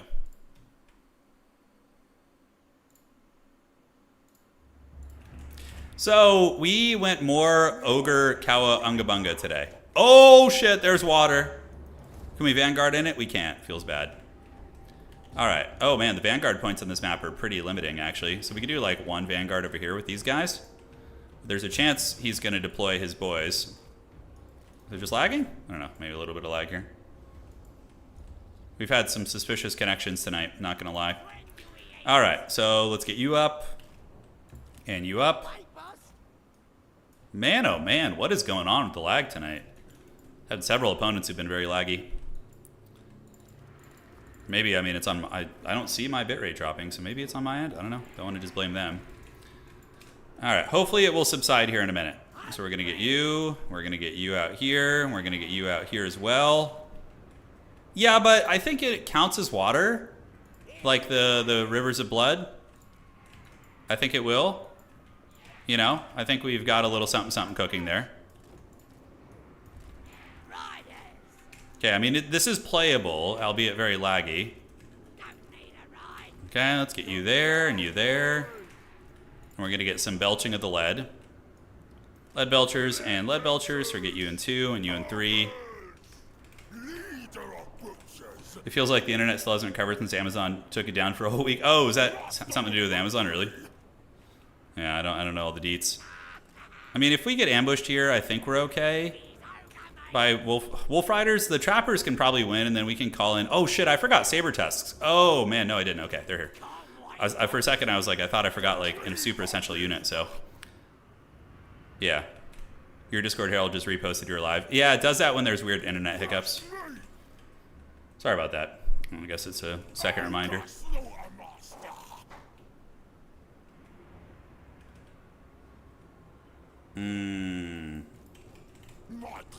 Our opponent's got 13 units, which for a Dowie Tsar army is reasonably sized. Death Reekers are going to hurt, although, ooh, we could actually put... Yeah, so as expected, we Vanguard on top of each other, which is pretty funny. And we're going to move everybody forward. We want to get a triple cap out of the gates. My opponent has no Death Reekers. That's really good for us. And the Noblars are probably going to be able to outtrade here. So we're going to move them up to contest that point. And we're going to see what we can get done. All right, so you guys throw the Ninja Stars, throw the Ninja Stars. You guys move right here. And Powder Guts are going to be our first call-in to control the Sorcerer Prophet. So yeah, we do see Infernal Guard Fireglaves, which is a big win for us because Lead Belchers countered them. So that's going to be excellent. So we're going to get you here, and we're going to get you right here. And we're going to get you in 4. All right, so he's going to get the objective. Nothing we can do about that. He has more capture weight there. We're going to just throw our little Ninja Stars in and do what damage we can. And then if he comes for me with the big man, we just retreat back. We just retreat back a little bit, retreat back, and get the Bogglars into the water. Into the water! Into the water you go! All right. Great. So Lead Belchers are going to start shooting.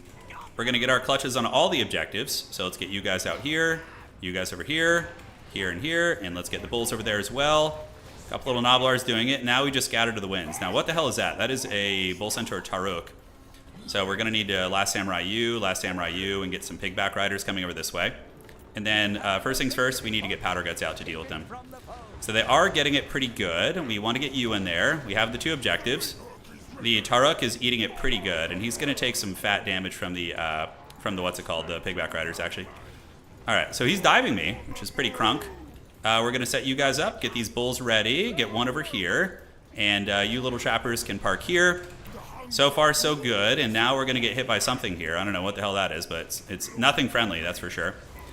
Lead Belchers can shoot there. Let's go ahead and get some Pigback Riders coming down here, the Piggyback Knights. Great. So we battle here on the Taruk, and we get you to continue and shoot. All right, so our Lord should be able to put in some work on the big man.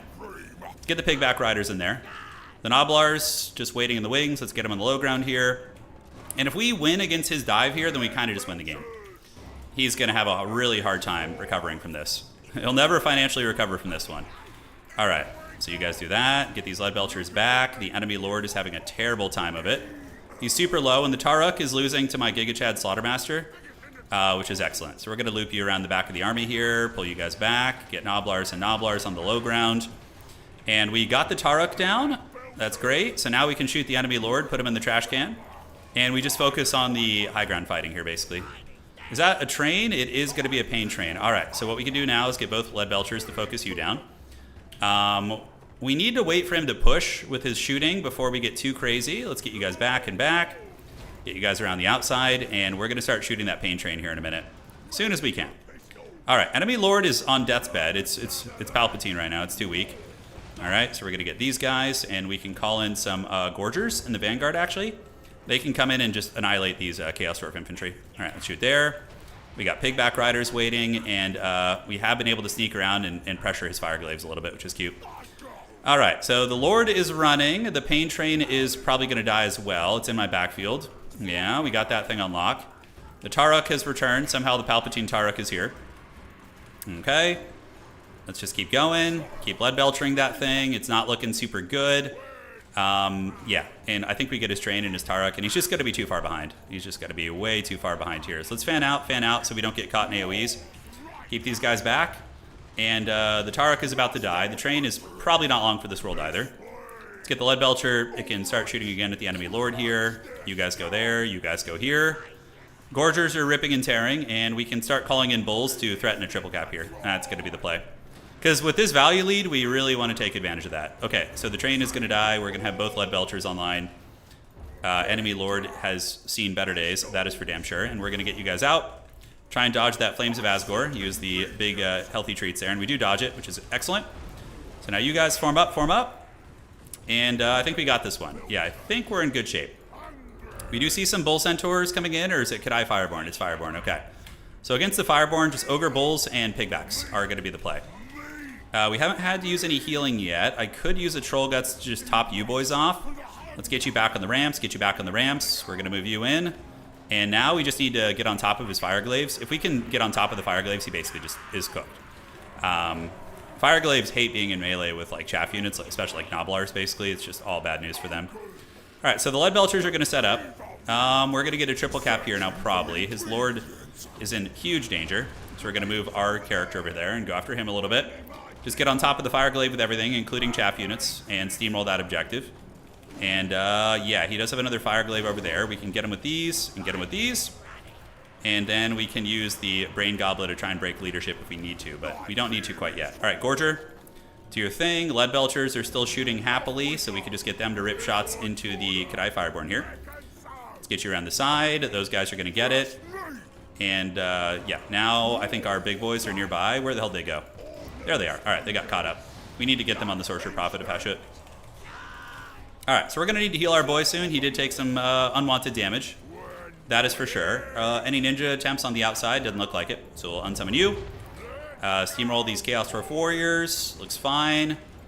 And the Powder Guts are going to keep these guys at bay. It looks like there are some Bull Centaur Great Weapons coming. So what we can do against them is we can use... we can actually use the Blood Vultures to tie them down. It's really effective because they're terrible at killing infantry with the Great Weapons. So if we just tie them down with 2 Vulture units and shoot them with stuff, then it's just horrible for them. All right, so the Fire Glaives are chortling. We do see the Bull Centaurs creeping around the sides. Let's go get on top of these guys. Get on top of the Fire Glaives right there. Middle objective is looking secure. And yeah, we're ahead pretty heavily in value. We can move some Lead Belchers up now that I think we have good control over the battlefield. And we're going to just cast the heal on our Lord because he took a little bit of damage, so. All right, a little bit of lag there, but hopefully it'll subside. It hasn't been too bad, honestly. Just little bits here and there tonight with the some of our opponents here. It could be me, too. I don't know. Could be the dreaded California internet. You never frickin' know. What I would give for server-to-server, not peer-to-peer haggardness. All right, Vultures flying. If we get the big boys coming in, not too worried. We just blast them with Powder Guts. The Fire Glaives have been run over. And I feel like this is a harder matchup for Chaos Dwarves. Winnable, certainly, but it's an uphill fight. The Train, I don't feel is very good. I think Astrogoth is probably your best friend because he's much harder to snipe. Yeah, the Greases pieces. Oh, dude, that would be a great treat. The Greases pieces. Yeah, I love that. Okay, run those guys down. Looks like the internet is battling. I've been lagging mainly with my opponents I've had in the EU, so it could just be like a distance proximity thing or some weird internet shit going on in the worlds. Don't know. All right, let's get another Vulture coming out. We do see another Pain Train coming. Pain Train will be pretty easy to counter. And I think he's going to try and creep around the back with these guys. Don't know what they think they're going to get done, except getting probably wrecked by some of the shooting here. Okay. How we looking? Yeah, run those guys down and just unsummon some units there. Keep you out here for the capture. Lead Belchers are blasting away now. Powder Guts, let's save their ammo for the enemy lord when he decides to come in. And we do see those poor Bull Centaur renders have just been like waddling on the edge of the map for like 5 minutes. Poor guys. All right. Let's shoot. So we need to get the train. Let's get the Lead Belcher shooting at the train. And the Powder Guts, it's a worthy target to shoot at the train. That is for sure. Vultures go in there and clean those up. Blame Australia. I don't know where this gentleman's from. I don't know where he's from. Usually whenever I play with some Australian homies, I haven't had too much lag with them, interestingly enough. I know, it's pretty stupid how CA hasn't given us servers. It's something I've been lobbying for literally like 7 years, and it's just like... It's funny how like analogous it is to like real world, right? It's like it's something everybody wants, but like the bureaucratic elements of the metaphorical government just won't do it. Like, no, I don't think we will, you know? Arguably, it is mainly a single-player game, but, like, a lot of people play multiplayer campaigns, too, and, like, this game is 1,000,000% over. He has no way of winning it. It's over, yeah. It's very, very over here. I could maybe go AFK and still have a chance. I don't know. It's hard to say. Big value difference, yeah. Big value difference, certainly.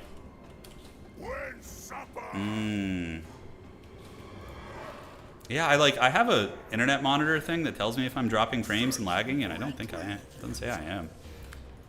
So that is another Demon Train. Yeah, he just withdrew. Yeah. That game was over anyways. GG dog.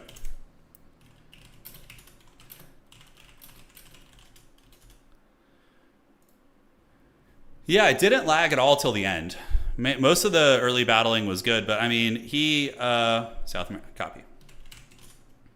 He lives in South America, so somewhere down in the southern realms. Could have been the culprit. Just our peer-to-peer connection, me in the States, South America. So yeah, We had his dive just didn't work out. He tried to dive me to get my shooting offline, and we punished it really bad. And it's really hard to come back at that point, you know. Fireglaves on that map are also not very good because of the hills. Probably just going honestly double Death Shrieker is probably just like still very good. Or you could do a big armor push. You could do like elite Chaos Dwarf infantry and just muscle your way up with a bunch of like, I don't know, what would I do against ogres these days with Chaos Dwarves? It does feel like a hard matchup, honestly. Feels hard. All right, so we're 4-1, guys.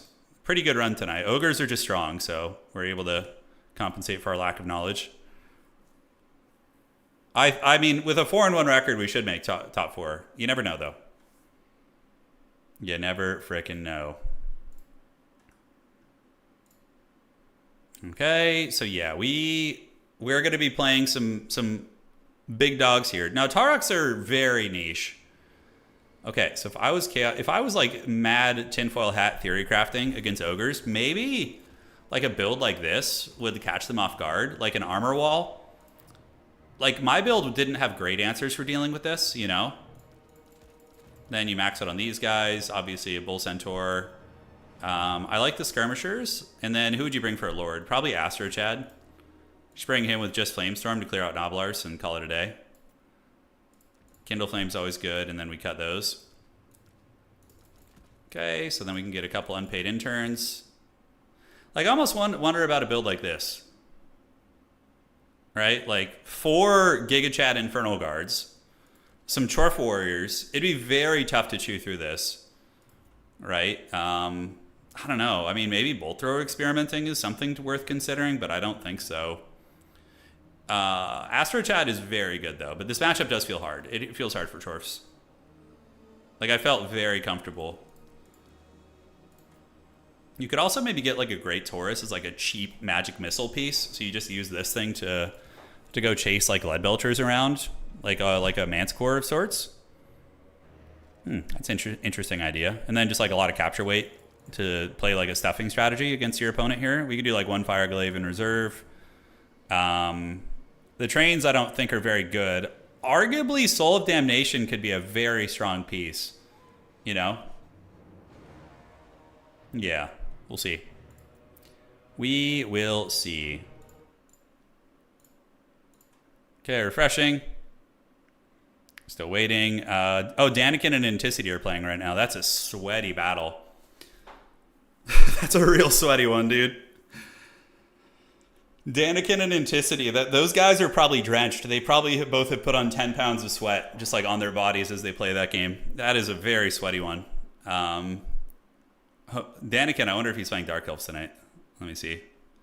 We'll find out. The Destroyer? Destroyer probably too vulnerable. Maybe. Maybe you could do it. Lead Welchers and Powder Guts will kill it very quickly, though. That you saw how quickly we killed his Bale Taurus Lord, which isn't that much squishier than a friggin' Destroyer. You know? Alright. Cool, man. Well, thank you guys for joining tonight. It's been fun hanging out. Hopefully you've been enjoying the meat feast that we've been putting on. 4 a.m. time to sleep. Hey, no worries, Ethan. We'll see you another time, boss. Thanks for joining. Sweat means losing water weight, yes. But the sweat stays on their clothes and it puts on weight. All right. So let's look at top 4. Hopefully we're still in it. Dante says, man, a fellow Ukrainian on Daniken versus my goat Anticity. Hard to choose, man. Hard to choose. They're both pretty amazing. They're both great people, too. That's like Anticity's very nice, and Daniken is a super friendly person also. Like, very, very friendly and accommodating. Yeah, Ents should get top 4 regardless. And who's going to get pushed out of top 4 in that case? Boss Toss is the only one who's in danger of maybe losing a spot once some tiebreakers are put in. I think Sag played and went 3 wins. Johnny Cash and Jack. Yeah, Jack, okay, they have 2 wins each, so we're good there. I'll sleep when I win the tourney. I don't know if I would count on it. Look, I'm a decent tournament player. I can usually have a chance at making top 4, and I have won a handful of tournaments in the past when I was like actively practicing. But competing with like the world number 1 and number 2 players, I can beat them occasionally. Like, I took a game off Anticity like 2 tournaments ago. I was able to beat him, but it was largely, I think, because he was playing Tzeentch and I was playing one of my main factions. Yeah, like Ent is going to beat me 8 out of 10 games probably. I think I could beat him twice out of 10 games. Yeah, maybe. Same with Daniken. I've beaten Daniken a couple times before, but typically they'll beat me. It's thankfully it's best of 1 though. I know, no fear, dude. I'm going in. We're going guns blazing, baby.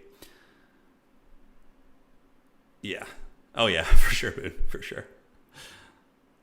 No, we're in the semifinals, User Joe. Yeah, the Chungus Kingdoms have made it. We are in the semifinals, so we're just waiting for the round to finish. We won our last game there, and yeah, just Anticity and Daniken are having a sweat fest. Yeah. Oh my God, Tzeentch vs Nurgle is so forbidden, dude. That matchup sucks. So much dong. Like, Nurgle has no answer against Changebringers. All you do is just suffer. There's no way to win that, I swear to God. If you're playing a good Tzeentch or Demons player and you're playing Nurgle, you have like a 10% chance to win. Like, it is one of the worst matchups in the game, I think. Yeah. Yeah, there's no way. All right, what do we got? Have we seen any big Ogre monsters? Not today, not yet, no. I've gone mostly wide builds. But I had Gorgers and Scrag earlier. I played Golg 1 game. So we've done some forbidden builds. How does one beat Nurgle generally? I mean, ranged, poke, and harass that they can't interact with is pretty brutal, right? So any faction that has like high DPS range units that Nurgle can't shut down is really punishing. You know? Demons of Chaos are a really good faction, actually, because they can bring all the OP Slaanesh stuff. And they have some other tools, too. Hey, man, well, Cheap, I'm glad you're enjoying the goods, man. Danny crashed in a game where I think he was winning. He offered me a win, but there was time to replay. Barely won on a second go. It doesn't matter too much, Ent, because you guys are both in top 4 anyway. So the outcome of the game didn't have a lot of, like... It's whatever. Like, you're both in the top 4. Nurgle has a 19% win rate versus Tzeentch and 7% versus Slaanesh. I beat a Slaanesh player in a Nurgle SFTs recently. I did. I beat a decent Slaanesh player with Nurgle not too long ago. It happened. Yeah, Nurgle is suffering, though. All right. So we got our top 4. It's me, Boss Toss, Daniken, and Anticity. I probably have a 20% win rate against all these guys, if not 15%. Boss Toss and I used to go back and forth 50-50, but he's gotten better than me. It's a tough call here. So here's the tourney. We got Ent, Daniken, myself, and Boss Toss. Good company to be in, though. I'm happy to be there. And they're going to be advancing to the top 4 here in a second, so the tournament is done. We are playing Ogres, which are pretty strong. You know, we got some Forbidden Ogre tech. And let's see who we're playing, yeah? What end shall we meet? Daniken, all right. We're playing the mighty Daniken Trop. Daniken, yo-yo, good luck, have fun. Awesome. Let's see if we can do it, man. Semis are pretty good maps for us, actually. Ogres for me. So top 4 looks to be Ogre Kingdoms, Empire for Anticity. Daniken, we don't know what they're playing yet. And where the hell are the Ogres? Oh, there. Okay.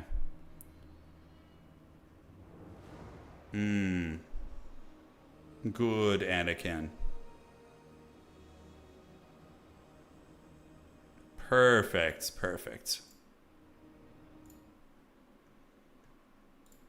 Okay, and we are going to wait for Daniken.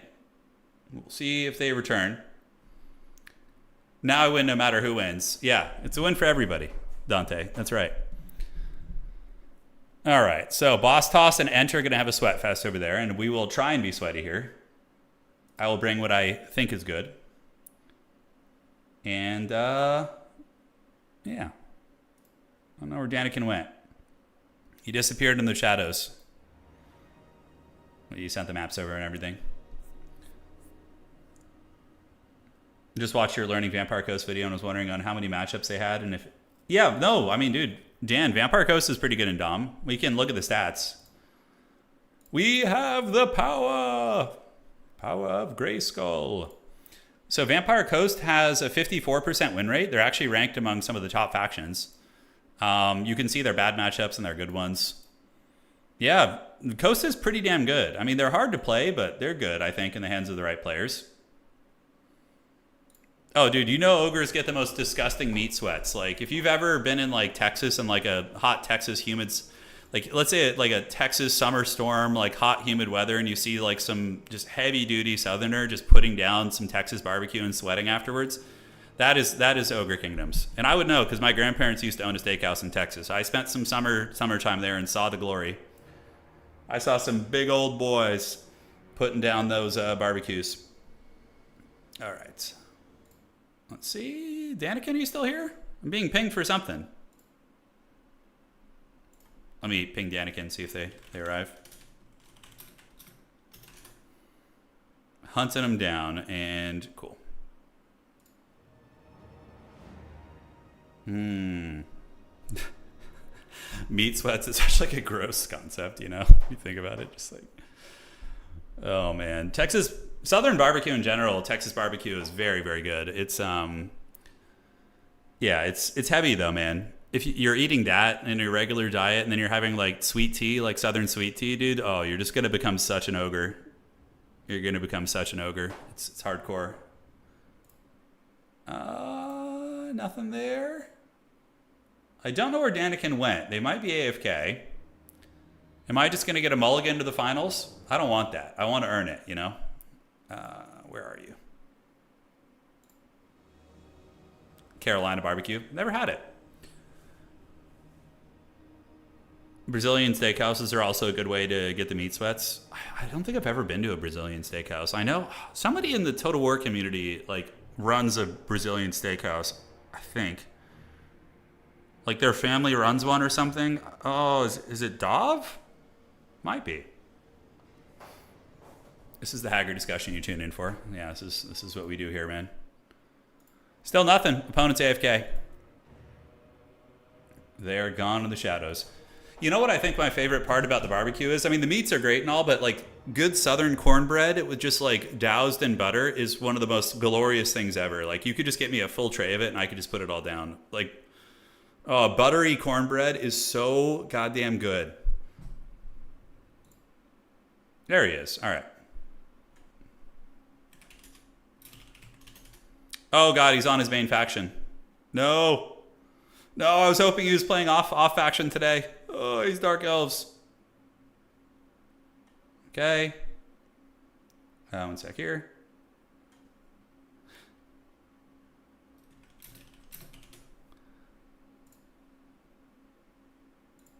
Okay. So, who's banning first? He did appear. Going to the goodies here. Cornbread is so good. I love cornbread. You've never had cornbread? Oh, dude. Brant, you need to get in on it, man. Come to the United States. Come enjoy some good Southern cornbread. You're gonna love it. You do too.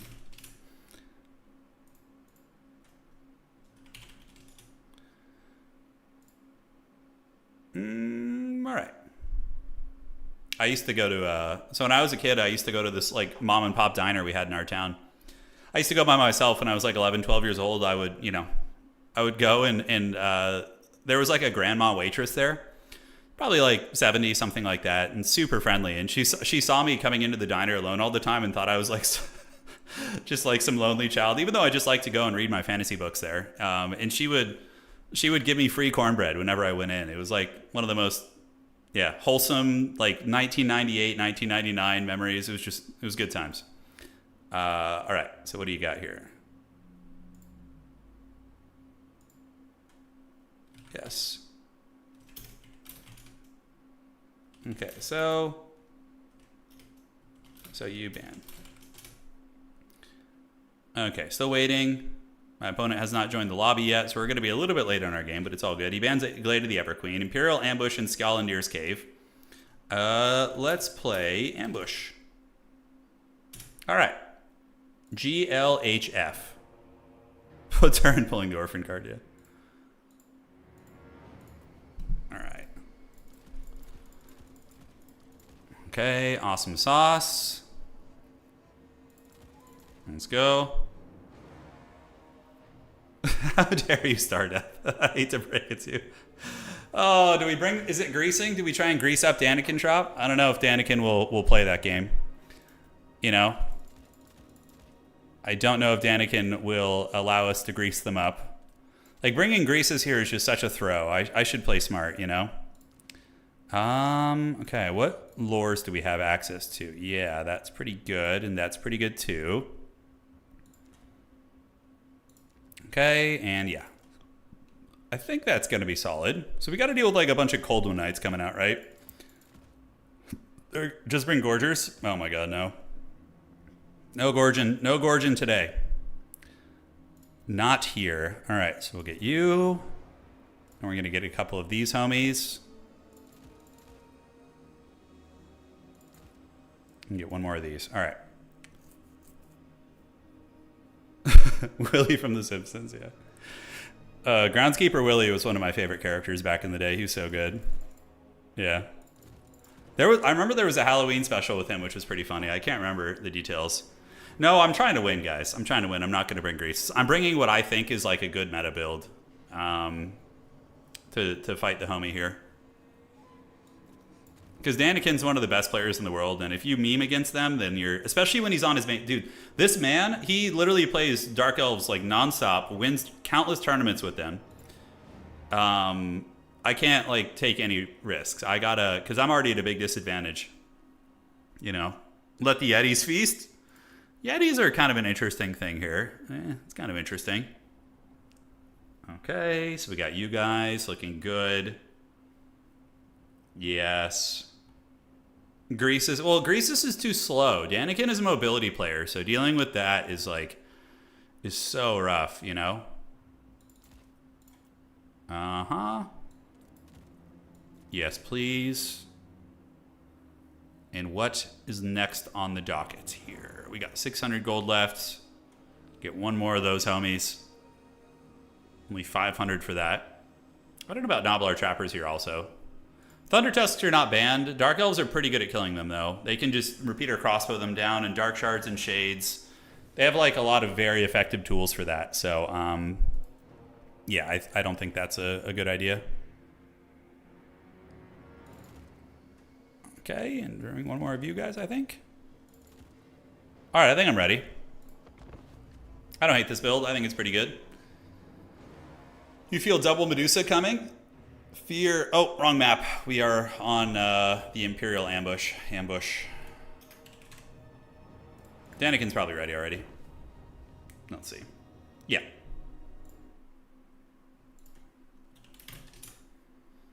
Good luck, dude. Let's see what's cooking here, and let's get our blocker down as well. Yeah, Greasus is too risky against like a pincushion faction, like somebody that's just gonna blast you in the face, you know? Oh, you know what I should have brought would have been an Iron Blaster. This might have been an Iron Blaster matchup. Yeah, might have been. All right, let's go battle Daniken, see how this goes. So, ladies and gentlemen, we have our Ogre army, which is very meta direction, meta adjacent, I would say. There's nothing terribly avant-garde about this one. Okay, yes, yes, and yes. Where's me master? Okay, awesome. Then we're going to get you guys to waddle up behind them. We're belching some lead here today. You in the back. You in the back. Get some bulls on parade. And bulls on parade here. And we got a Deathcaster with Spirit Leech and Buna, and then a Heavy Cap too. All right. He's probably ready already, so ready up. He's gonna Dark Rider rush the objectives probably, and just be able to get his clutches on those. My expectations are kind of low for that. I could send some Blood Vultures over, but actually no, he doesn't. I was expecting like some Dark Riders to objective grab, but he's got a 16 stack, which could be any number of things. Let's pop extra ingredients. Go ahead and get the free reserves. Doesn't it give you reserves? Reserves for a second, yeah. Cool. At least it gives us recharge. All right. Is he AFK? I don't think he is. All right. So next up, We see bleak swords. He's doing, okay, he's doing like exactly what I'm doing basically, just like a wide pushing build. All right, this will be interesting. We're gonna set up over here, go see if we can get a freebie on that objective there, and then we just need to deal with a bunch of Dark Riders, basically, and then Dark Shards. Okay, so let's get some more Lead Belchers, get them over here, and we're going to protect them with some Bulls. Okay, Dark Shards, Bolt Throwers. Wow, interesting build. Okay. It's like a very well-rounded, like, campaign-esque build. All right, so, yeah, let's get the Lead Belchers online. They're going to get Bolt Throwered a little bit, which is going to hurt, but, you know, what can you do? So let's move you guys up like so. We're going to go ahead and get the Bulls coming as well. And he's going to let me get the objectives out of the gates, which is nice. I thought I was going to have to fight for those. So I think we just chill out here and just stop. And we can get the Lead Belchers back and get the Lead Belchers back so the Bolt Throwers can't reach them. And then we just hang out and make him come to us. You know, that's going to be the play. He could have Shades lurking somewhere. We see a High Beastmaster, but if he's just Bolt Thrower ammo into Noblars, I mean, that's really good for us.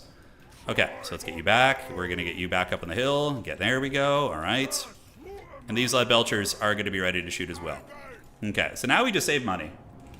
React to what he does. Buna on Cold One Knights is 100% going to be the play. Yeah, we see Cold One Knights being spammed out. We're going to get another anti-large cab unit. That's going to be the game plan. Okay, is he going to come for us? I can go start putting some pot shots with one Lead Belcher. Just push one up a little bit aggressively here. He could be sneaking some Shades on the side. He does have 18 units, but I think most of them are visible right now. Okay, so now he's going to go after these guys, yeah, with the Bolt Thrower. Should retreat back. We don't have any traditional healing, so it's not going to be quite as good. Looks like he could be doing a dreaded build-up strategy, which I'm totally okay with. It's fine, sign me up. I feel like Ogres are pretty good against such things. All right, so we see the Cold One Cav coming out here. These Lead Belchers are going to creep back. We're going to creep back this way, and now we're going to call out another big Mournfang Cav. Get those guys ready. And just wait. We're just happily waiting. We're just on vacation. Bolt Thrower is going to have to scoot up. We're going to keep ranging it. Here comes the Scourge Runner boy. So let's move you over so you can assist in this fight. And what does the Scourge Runner guy have? He has Tormentor Swords. That's basically the one thing we got to look out for here. All right, Mournfang Cav and Mournfang Cav. They will dominate his guys. That is for sure. Let's start shooting here, and let's start shooting here, see if we can get some shots. Daniken's going to be able to dodge them, but we just threaten it, you know? It's the implications here. So, yeah, there we go. Here he comes. Is he going to eat some shots? We'll see how good he is at dodging, that's for sure. Oh, yeah, pretty good shots, but he's still eating some. Now, over here, we see a Feral Manticore coming in. So, for the Feral Manticore, we're going to want to park one of our boys there. I'm actually happy to keep ripping shots on his Lord here. I think it's fine.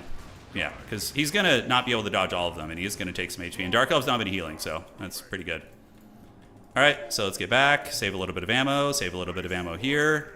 You see the Manticore lurking, and we'll see where it ends up going. All right. Powder Guts are next up on the docket. Maybe sending a Noblar just in front, like a chaff unit, and we can probably detach a Pigback Rider over here to help out. See the homie here. We can rip a quick shot. We're going to go ahead and take Fire at Will off, keep moving you guys back, and we do hit him with a little something something. Yeah, he gets hit there. Can Spirit Leech you also, if he comes a little bit closer. Okay, so back up we go. Let's get the Ogre Bulls coming there to eat these shots, and he is getting some decent poke. Let's get another Bull coming up there on Parade. Do this. Nobblar's coming there. Lead Belchers get back. Lead Belchers get back. And he's going to need to push eventually. He is going to need to push eventually. We should be able to stop him from getting this objective, but we will see. All right, so there you go. Let's call you over there. You guys coming, and yeah, don't want to risk my Lord until I can get the Meat Feast up.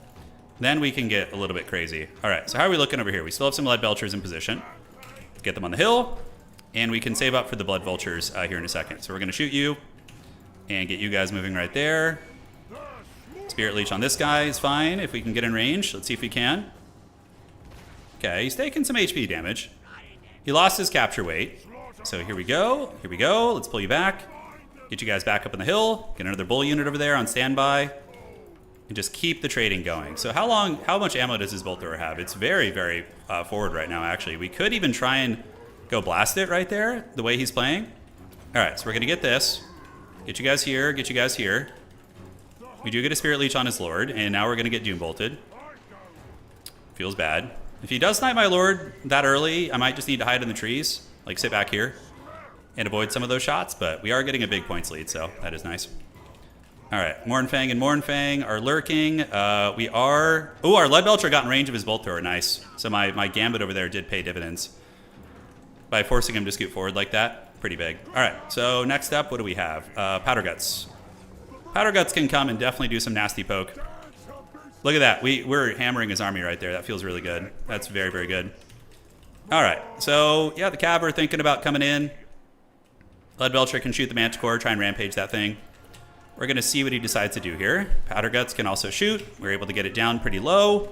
Let's do this. And it rampages into some anti-large cap, which is great. In the meantime, you guys shoot here. We do get attacked there a little bit, so I blundered as well. But thankfully, he kind of just charged into some random spears.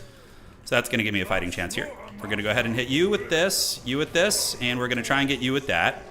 These Mournfang Cav are going to wait, and we just kind of keep the Ogres back for now. Okay, you get on the Dark Riders there. Let's move you guys forward, do this. And great, he's popping out of the bushes, the dreaded Dark Elf ambush. But honestly, we should be able to farm some decent value here. Yeah, it's not going bad. A lot of the Cav units, his Manticore's already cooked. That is very, very nice for us. Keep you guys back, and we do get a good engagement right there. These Leadbelchers should be able to get away. Okay, and cool. So let's get you guys up on the hill here. Call you guys in. How are we looking on the home objective here? Pretty decent. Although a lot of Dark Shards are moving up. His Lord is low, and he may be able to take some ground here. We'll have to see. Powder Guts, let's get you guys in. Let's take you guys in here. We're going to do a little Fate of Bune on you guys now. And then we need to get the Mournfang Cav to come out here, fight these guys here. Let's get some Vultures to help out there too. All right, great. So that's pretty decent. We do get a nice little Buna right there. Let's engage against these Coldon Knights. And where are the other ones? They're out here, no problem. Vultures will go, but we don't want them to go there anymore. The home objective situation is a little bit hog wild. Let's go ahead and dive on these guys. Get you guys going here. You guys going here. We're going to need to sweat pretty hard in this one, guys. All right, so there we engage. You guys back. Powder Guts back. Vultures need to go fly and try and shut down that bolt thrower if we can. And move up onto the shards, And yeah, we can do Saber Tusk. Get you guys up on these. And see if we can counter push his lines pretty well. All right, so you guys have escaped. You can shoot the Feral Manticore. He's still trying to snipe me, which is actually, I think, good. Let's get you onto the Dark Shards there. And yeah, we do get a lot of his units here tied up. Although we are in danger of losing this point. So we need to get that back online for sure if we can. All right, that Leadbelcher is shooting again. We do see the Feral Manticore coming in. Do we have anything that can help us with it? I mean, a Vulture is not great against it, but it will buy us some time. We basically just need to get the Meat Feast, and then we can heal our character up to full, which is going to be incredibly strong. All right, the Mournfang Cav have crushed the Bleak Swords. So we're going to go get in there, switch around, do a little bit of this. We could dismember, but I'm saving for Meat Feast, so I don't think I want to. All right, Vultures overhead. That is going to be a Sorceress of Fire. Let's get on the Dark Shards, shut those bad boys down. We have reclaimed these lines, so let's go move up. You guys can shoot at the Sorceress. And it looks like we're maybe stabilizing back here. We have a Buna. Let's go ahead and use that on the Doomfire Warlocks. That's going to be 100% worth. And the big Powder Guts guys are still cackling here as well. Okay, close game. Value trading is pretty even, but still a little bit sketchy. Doomfire Warlocks are back in business. We're going to start shooting them where we can. And we do get hit, I believe, by some nastiness there. Yeah, it looks like a little something something. Does he have any Dark Shards or anything we want to go shut down here? He does, so we're going to go ahead and beeline across and try and get on those. Okay, great. Let's retreat back with you guys. The Doomfire Warlocks will shoot you. And we can Spirit Leech the enemy Lord, try and knock him down a peg. I think we can do a little something to him. And we almost have Meat Feast. It's got to be very nice once we get that up. All right, let's go get in the Dark Shards there. And the Mournfang Cav, unfortunately, are just kind of rampaged here. All right, so we need to get the double birds out and have them go swarm the shards. So we're going to get on the shards, and we're going to get on the shards here. And you guys can go run those Coldon Knights off the side of the map, basically. It's going to be the play. All right, so coming here, we're very close to getting the Meat Feast. Very, very close. Leadbelchers are back online. Let's shoot these guys. We do have a lot of random units just kind of lurking wherever on the map. Let's get you up, and you guys can go intercept some of these homies here. Yeah, a lot of scrappiness, man. This is a very ratty game. A very, very ratty game here. He clearly knows the matchup pretty well, though. I like his style. I think it's pretty good. Okay, Meat Feast on the Lord is going to be big. That's going to basically bring him back up to, like, almost full health. We have, like, nothing to summon in right now. We have a couple bulls who must have chased some shit off the map, but we'll bring him back here. Get on this. The Meat Feast is going to counteract a lot of that goodness. And the Dark Shards have been partially compromised. So let's fight the Manticore here with our anti-large cav. We're being attacked by a Manticore again. Do we have anything nearby who can protect us? Yeah, a couple of these guys should be unsummoned. And we're going to need probably these Ogre Bulls to help us out here. All right, Spirit Leech on the enemy Lord. Let's do this. You guys all run over there. And the Mornfang Cav, how'd they do? Well, we still have some of them on the table. All right, so we've almost got his Lord down. Is this going to be an opportunity for us to have a chance here, actually? We're going to slam you with the Dismember. Get all of you guys coming across here. If my Lord doesn't break, I'll be feeling okay. I think we're just going to pay the premium and get a Bull Unit out right now to save us. All right, awesome. So that's going to save us there. We don't have any capture weight right there. Let's get on the Dark Shards here. He's looking to be in a pretty good position, though. Yeah, he knows this. His timings were very good. We're going to dodge that Burning Head there. And bring you guys in. Let's do this. Do the extra meat right there. And see what we can cook with. Oh, his Lord is so close to dying, too. Very, very close. Yeah, well played. Very frenetic game. Very frenetic. Do we Spirit Leech this Manticore? Why not? Might as well. It's like the only thing here really threatening us. Pull you guys in. Get you guys on the objective there. All we have is a couple Vultures, which we're able to munch on a lot of his army. Can we get rid of the Manticore and save the Bulls? Maybe. We do have some birds here. The birds can come in and rip those Dark Shards up, maybe. Manticores are probably one of the most useful elements, I would say, in his army. We've almost got this Manticore broken. It's very, very close to going. Pigbacks battling the enemy Lord here. I mean, is he going to let me get him? He's so low. He's got like 600 HP or something. Man, oh man. All right, the temptation is real to dive the enemy Lord there. The Manticore did get broken by the Giga Chad Ogre Lord. We could dismember you and then try and charge you. That's super risky, but, you know, why not? Let's take some high-risk plays, right? All right, rampaging the Manticore. We're back for round 2. Is there any way I can rat back in this? Maybe if he, like, loses his Lord to this Haggard dive, but I don't think he's going to let that happen. Okay, let's get the Pigbacks in there. We do manage to break his Lord, actually. What can we call in? Do we have any Saber Tusks? They're still recharging, which is not good. Anything out here? Not really. We do have Ogre Bull units. But his Lord rallies. Yeah, so there goes our chance of that. I mean, he's got Cab waiting in the wings, too. Let's go get the Vultures to eat those guys. We have 11 guys here. And maybe we can call in some dogs or something to try and get him. It's kind of pointless. I think he's got us. Yeah, GG. Good. It was a good match. It was a really good scrap. It was super chaotic and hectic, man. Like, I lost track of what was happening several times over. Gotta practice playing those wide builds more. GG, dog. Great game from Danikin, showing why he was number 2 last season, I think. Number 2 or 3. Yeah, I think if I played Ogres more than once every 2 years, we would probably have a good chance in that matchup. The Lead Belchers, I think going 3 was kind of stupid. 2 was the sweet spot to force him in. How did our Mornfang Cav do? Yeah, not bad. 1,000 value on that one. 800 here. It's all right. All right, GG, dog. Good luck in finals. Okay, so I will host lobby. Ridley's not streaming tonight, is he? The tournament host? I don't want to step on his toes if he's trying to cast the top 4 or something. Finals. So host game as a spectator there. Perfect. Yeah, Ogres are good, man. I'm kind of allergic to playing OP faction zone. Ogres are definitely borderline OP in some ways. Yeah, they're very good. They're very, very good. Nurgle against his Dark Elves would probably be worse, honestly. I'd probably have worse chance. Dowie Czar, Chaos Dwarves against Dark Elves is actually doable. Let's see who's going to be on the other side. Is it going to be the classic late night Anticity? Oh, Anticity lost to Boss Toss. The boss of the toss, dude. Getting in there and tossing the boss, apparently. Finals. All right. So it begins. It was a good run tonight, guys. I haven't played Ogres in like 2 years, and we got top 4. I'm very happy with it. I think our build needed a little bit of fine-tuning. I'm sure an Ogre main could teach me the ways. All right. So now it's going to be Dark Elves versus whatever the hell Boss Toss is playing. What would you say are the for sure OP factions? Oh, is it Bretonnia? You're making an Empire versus Bretonian build. Did you use Wagons? Wagons are pretty good there. The Black Lions can... There's a bunch of different builds you can do in that matchup. What did he... Well, Bretonnia pretty much only does one thing, so... Yeah, I'm doing really good. Was watching your Co-vids. I never played Co 2, but I love Co 3. Yeah, Go 3 is fun. It is very fun. All right. So Dark Elves, Bretonnia. So it's a matchup, a coastal pirate matchup. The Corsairs coming to the shores. I line of sighted super hard. Ah, got it, yeah. Yeah, against Bretonnia with Empire, let's see. How do you play that?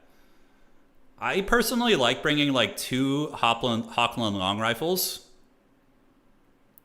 Probably like 2 Hochland long rifles and then like 2 Demogryph Knights with halberds would be like my core.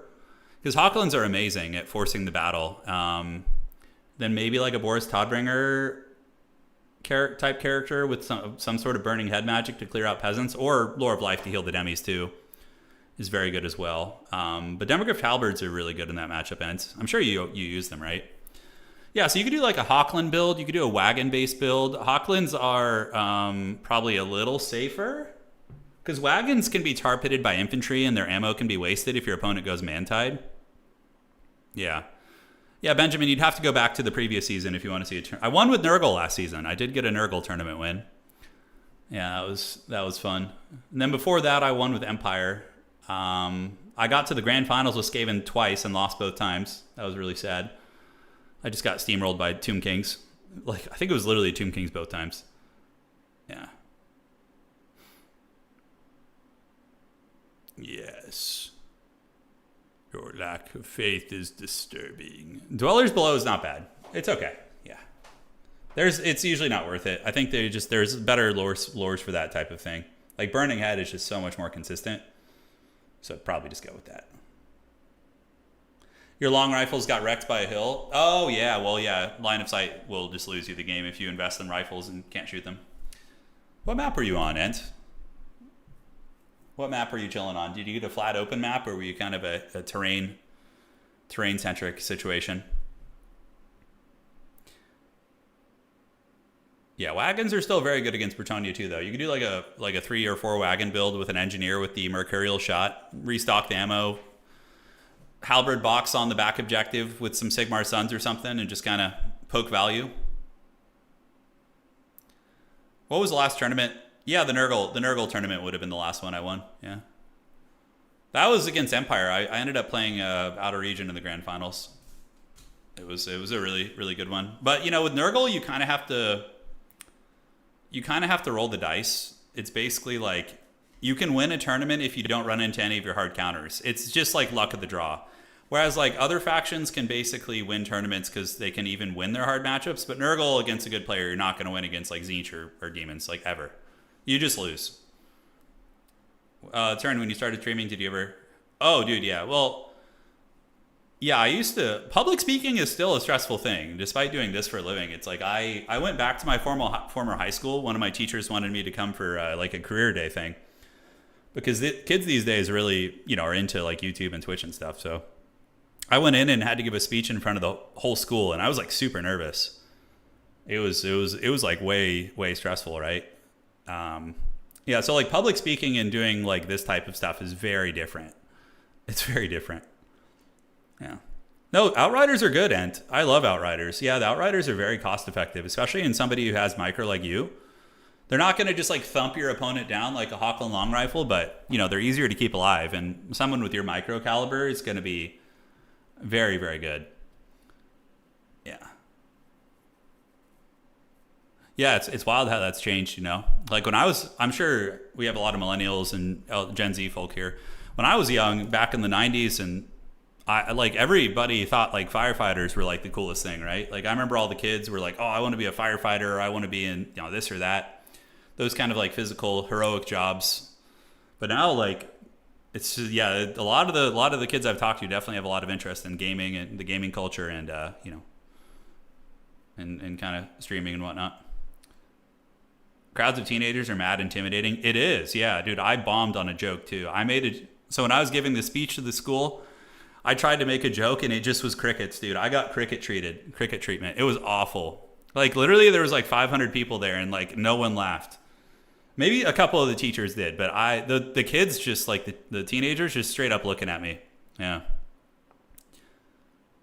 It was right. That was like a taste of what it's like to do stand-up comedy and just not be good at it.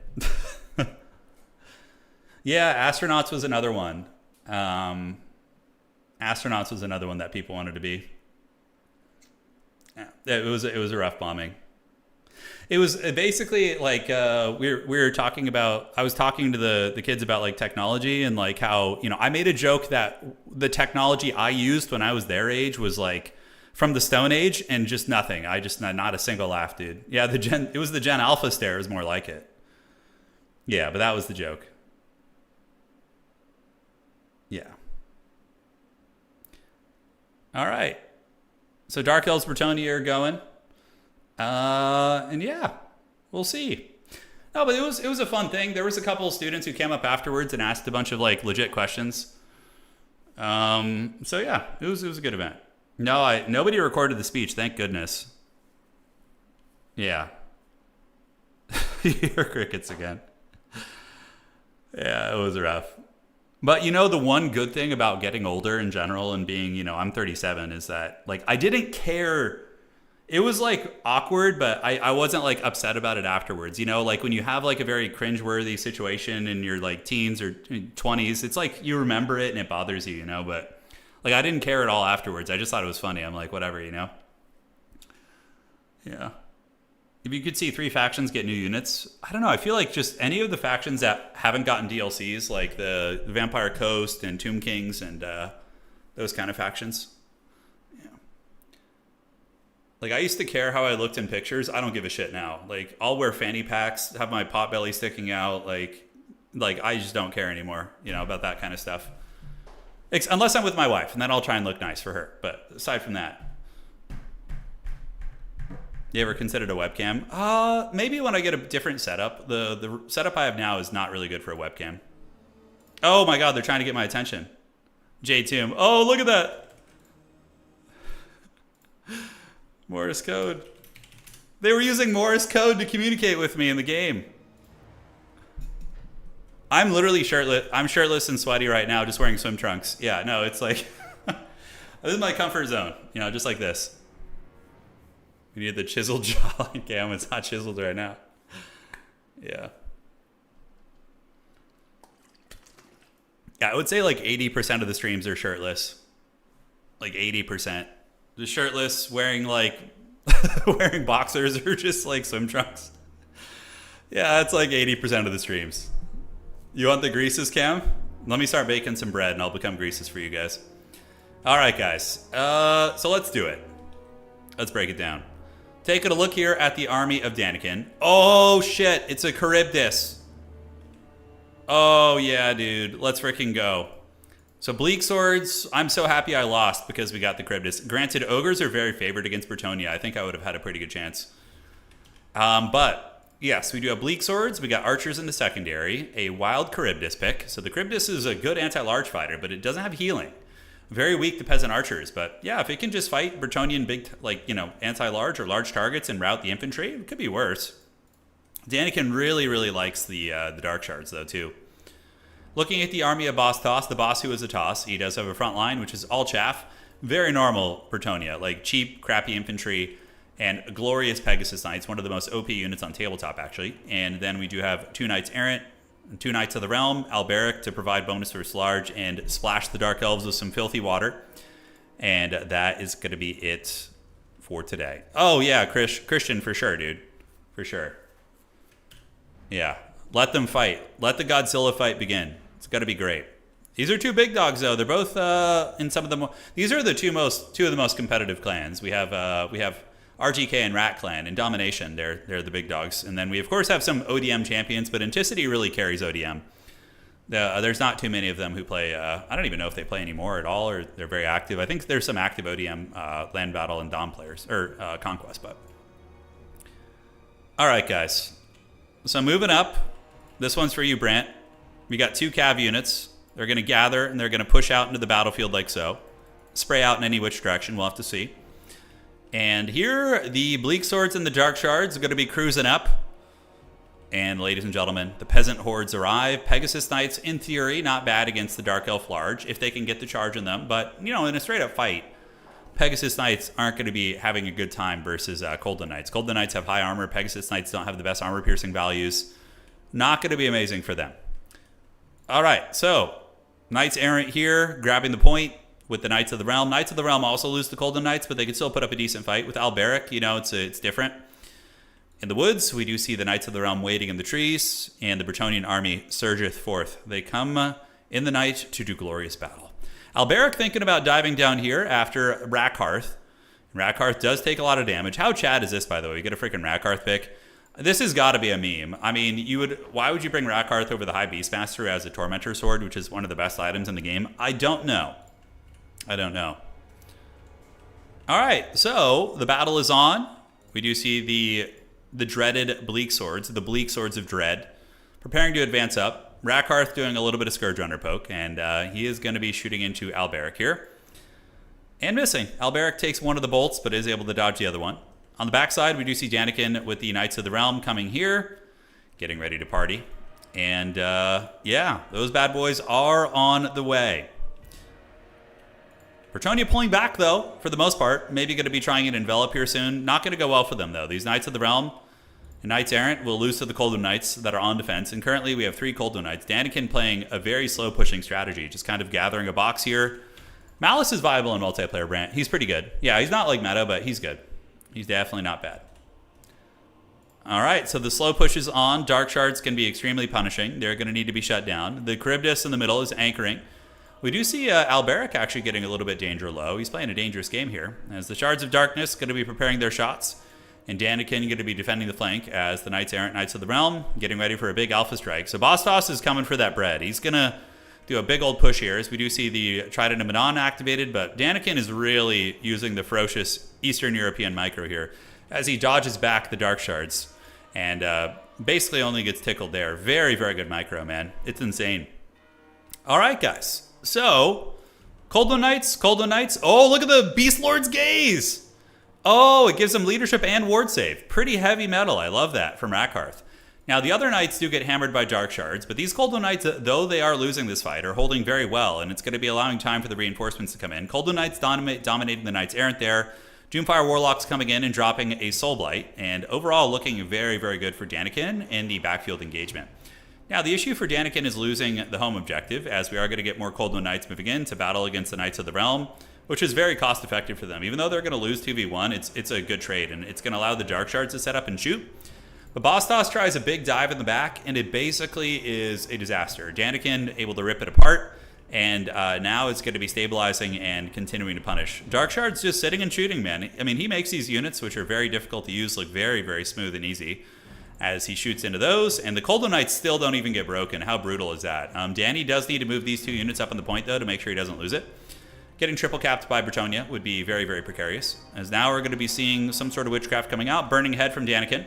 Roast some peasants, and more peasants getting cooked. All right, so those guys are getting cooked up. Meanwhile, the back objective, it looks like the Dark Elves do stabilize it. And Bastos just really struggling to find an opening in Daniken's Dark Elf army. Man, when he plays Dark Elves, it's a next level. It's very scary for sure. All right, Flaming Sword of Ruin activated. A big buff for the Druchii army, and they're going to be dragging these guys down as the Giga Chad Charybdis is going to be chewing through these bad boys. So there he goes, and he is going to be munching, and he's going to be nibbling there. And it continues, ladies and gentlemen. Out on the flanks, Knights Errant battling against Coldon Knights and just losing. Bretonnia is basically losing most of the engagements, and they do have the objective advantage, but not going to matter for too much longer, as you're most likely going to be seeing Dan. Oh, look at the Whiplash in the Beast Lord's Gaze. Oh, that's so metal. I love it. Just grinding into those questing Knights. A little bit of a vulnerability. A couple Dark Shards are open to being charged here, but they are putting a massive amount of hurt down on these units as they try and move in. You know, Dark Shards do hit really hard. If they're allowed to just sit and shoot, it's quite nasty. Charybdis moving in. Dark Elves do get the objective, and the Charybdis will defeat Alberic in a fight most likely. It is a giant sea monster beast, and it is going to be ripping through these bad boys. So there they go. Good damage right there. Looking around, a couple Doomfire Warlocks going to be peeling off the Dark Shards. And the Peasants do have expendable capture weight, so they're trying to collapse and just kind of use every angle they can to get into the backfield, but we just see the Dark Elves winning more and more trades. That's going to be another great Burning Head, which is going to look very heavy metal. It's going to be cooking right through these guys and looking very, very devastating. As the Bretonnian lines are going to be faltering, the Damsel of Life is also trapped, looking to be in dire straits. Charybdis is on the hunt, And on the backside, we do see Dark Riders being called in, probably because there's no more Cold Knights to call in, to be honest. Charybdis is on its way, though. It is going to be -8. The value gap is getting bigger and bigger, 7,000 against 4.2. It's not always the most accurate, but, you know, sometimes it does get it right as Charybdis moves in and chews down some of these bad boys. A couple Dark Riders being sacrificed just to buy time for the Charybdis and the other units to grind value out. And Bretonnia is just looking raggedy as hell. I mean, they basically have nothing going on. Dude, like, if I loaded in and I saw my opponent brought Rakarth into Charybdis against me, I would just be like, this fool's memeing. I'm going to win. But, like, somehow he just comes in against, like, one of the best players in the world and makes it look like an actual, like, viable, decent build. It's wild. Now, not to say Bostos can't still win this game, but the odds are really in the favor of the Druchii right now. Losing Rakarth and throwing him could be an avenue for Bostos to come back in. We'll have to see. The Charybdis should be marching over there to help out a little bit. It looks like a route right there as Rakarth does try and get away on his old chariot, but Alberic is certainly a good assassin there. Dark Shard's moving up, trying to set up and provide a little bit of fire support where they can, and Rakarth is going to be able to squeak away while the Cold Knights are going to be moving in right there. Audio should not be gone. Let me check. Hold on. Oh, I think I hit the button that muted the game sound. It's a really annoying one. All right. Well, regardless, victory for the Druchii. That was a clinic, man. He put on a clinic right there. That was a thing of beauty. Very, very impressive stuff. So, Danikentrop with what appeared to be a meme build, winning against one of the best players in the world. 800 here, 900 here. The Bretonnian army tried to dive and just didn't have it in them. Didn't have them in them. But yeah, I mean, very, very clean play. Oh shit, we had Dread Knights in reserve too. Dread Knights and Cold Knights. That ain't bad at all, man. That ain't bad at all. All right, guys, I really hope you enjoyed the Ogre Kingdoms action tonight. If you did, please do drop a like on the stream. It helps out quite a bit. And yeah, we'll be back. I think next time we're going to play... I'm feeling a Kislev because I want to use some Streltsy, so I'm kind of thinking about that. We'll have to see. Powerful, powerful Rakarth with his Beast Lord's gaze looking into the sensual eyes here of Alberic. Rakarth meta is upon us, that's right. All right, for all of you homies on YouTube, please do drop a like. It helps out quite a bit. Helps keep the old Total War engine going in these slower times that we're in. And for those of you guys on Twitch, consider following if you enjoyed what you saw. All right, guys. That's going to be it for today. I'm going to go get some dinner and hang out with my smoking hot wife. And we will see you all on the other side. The Chungus Kingdoms had a pretty good run today. Very, very happy with that. And we'll see you guys on the other side, all right? Hey, Valle, you're welcome, man. Hope you get through work well. All right. See you guys around. And that is it for today.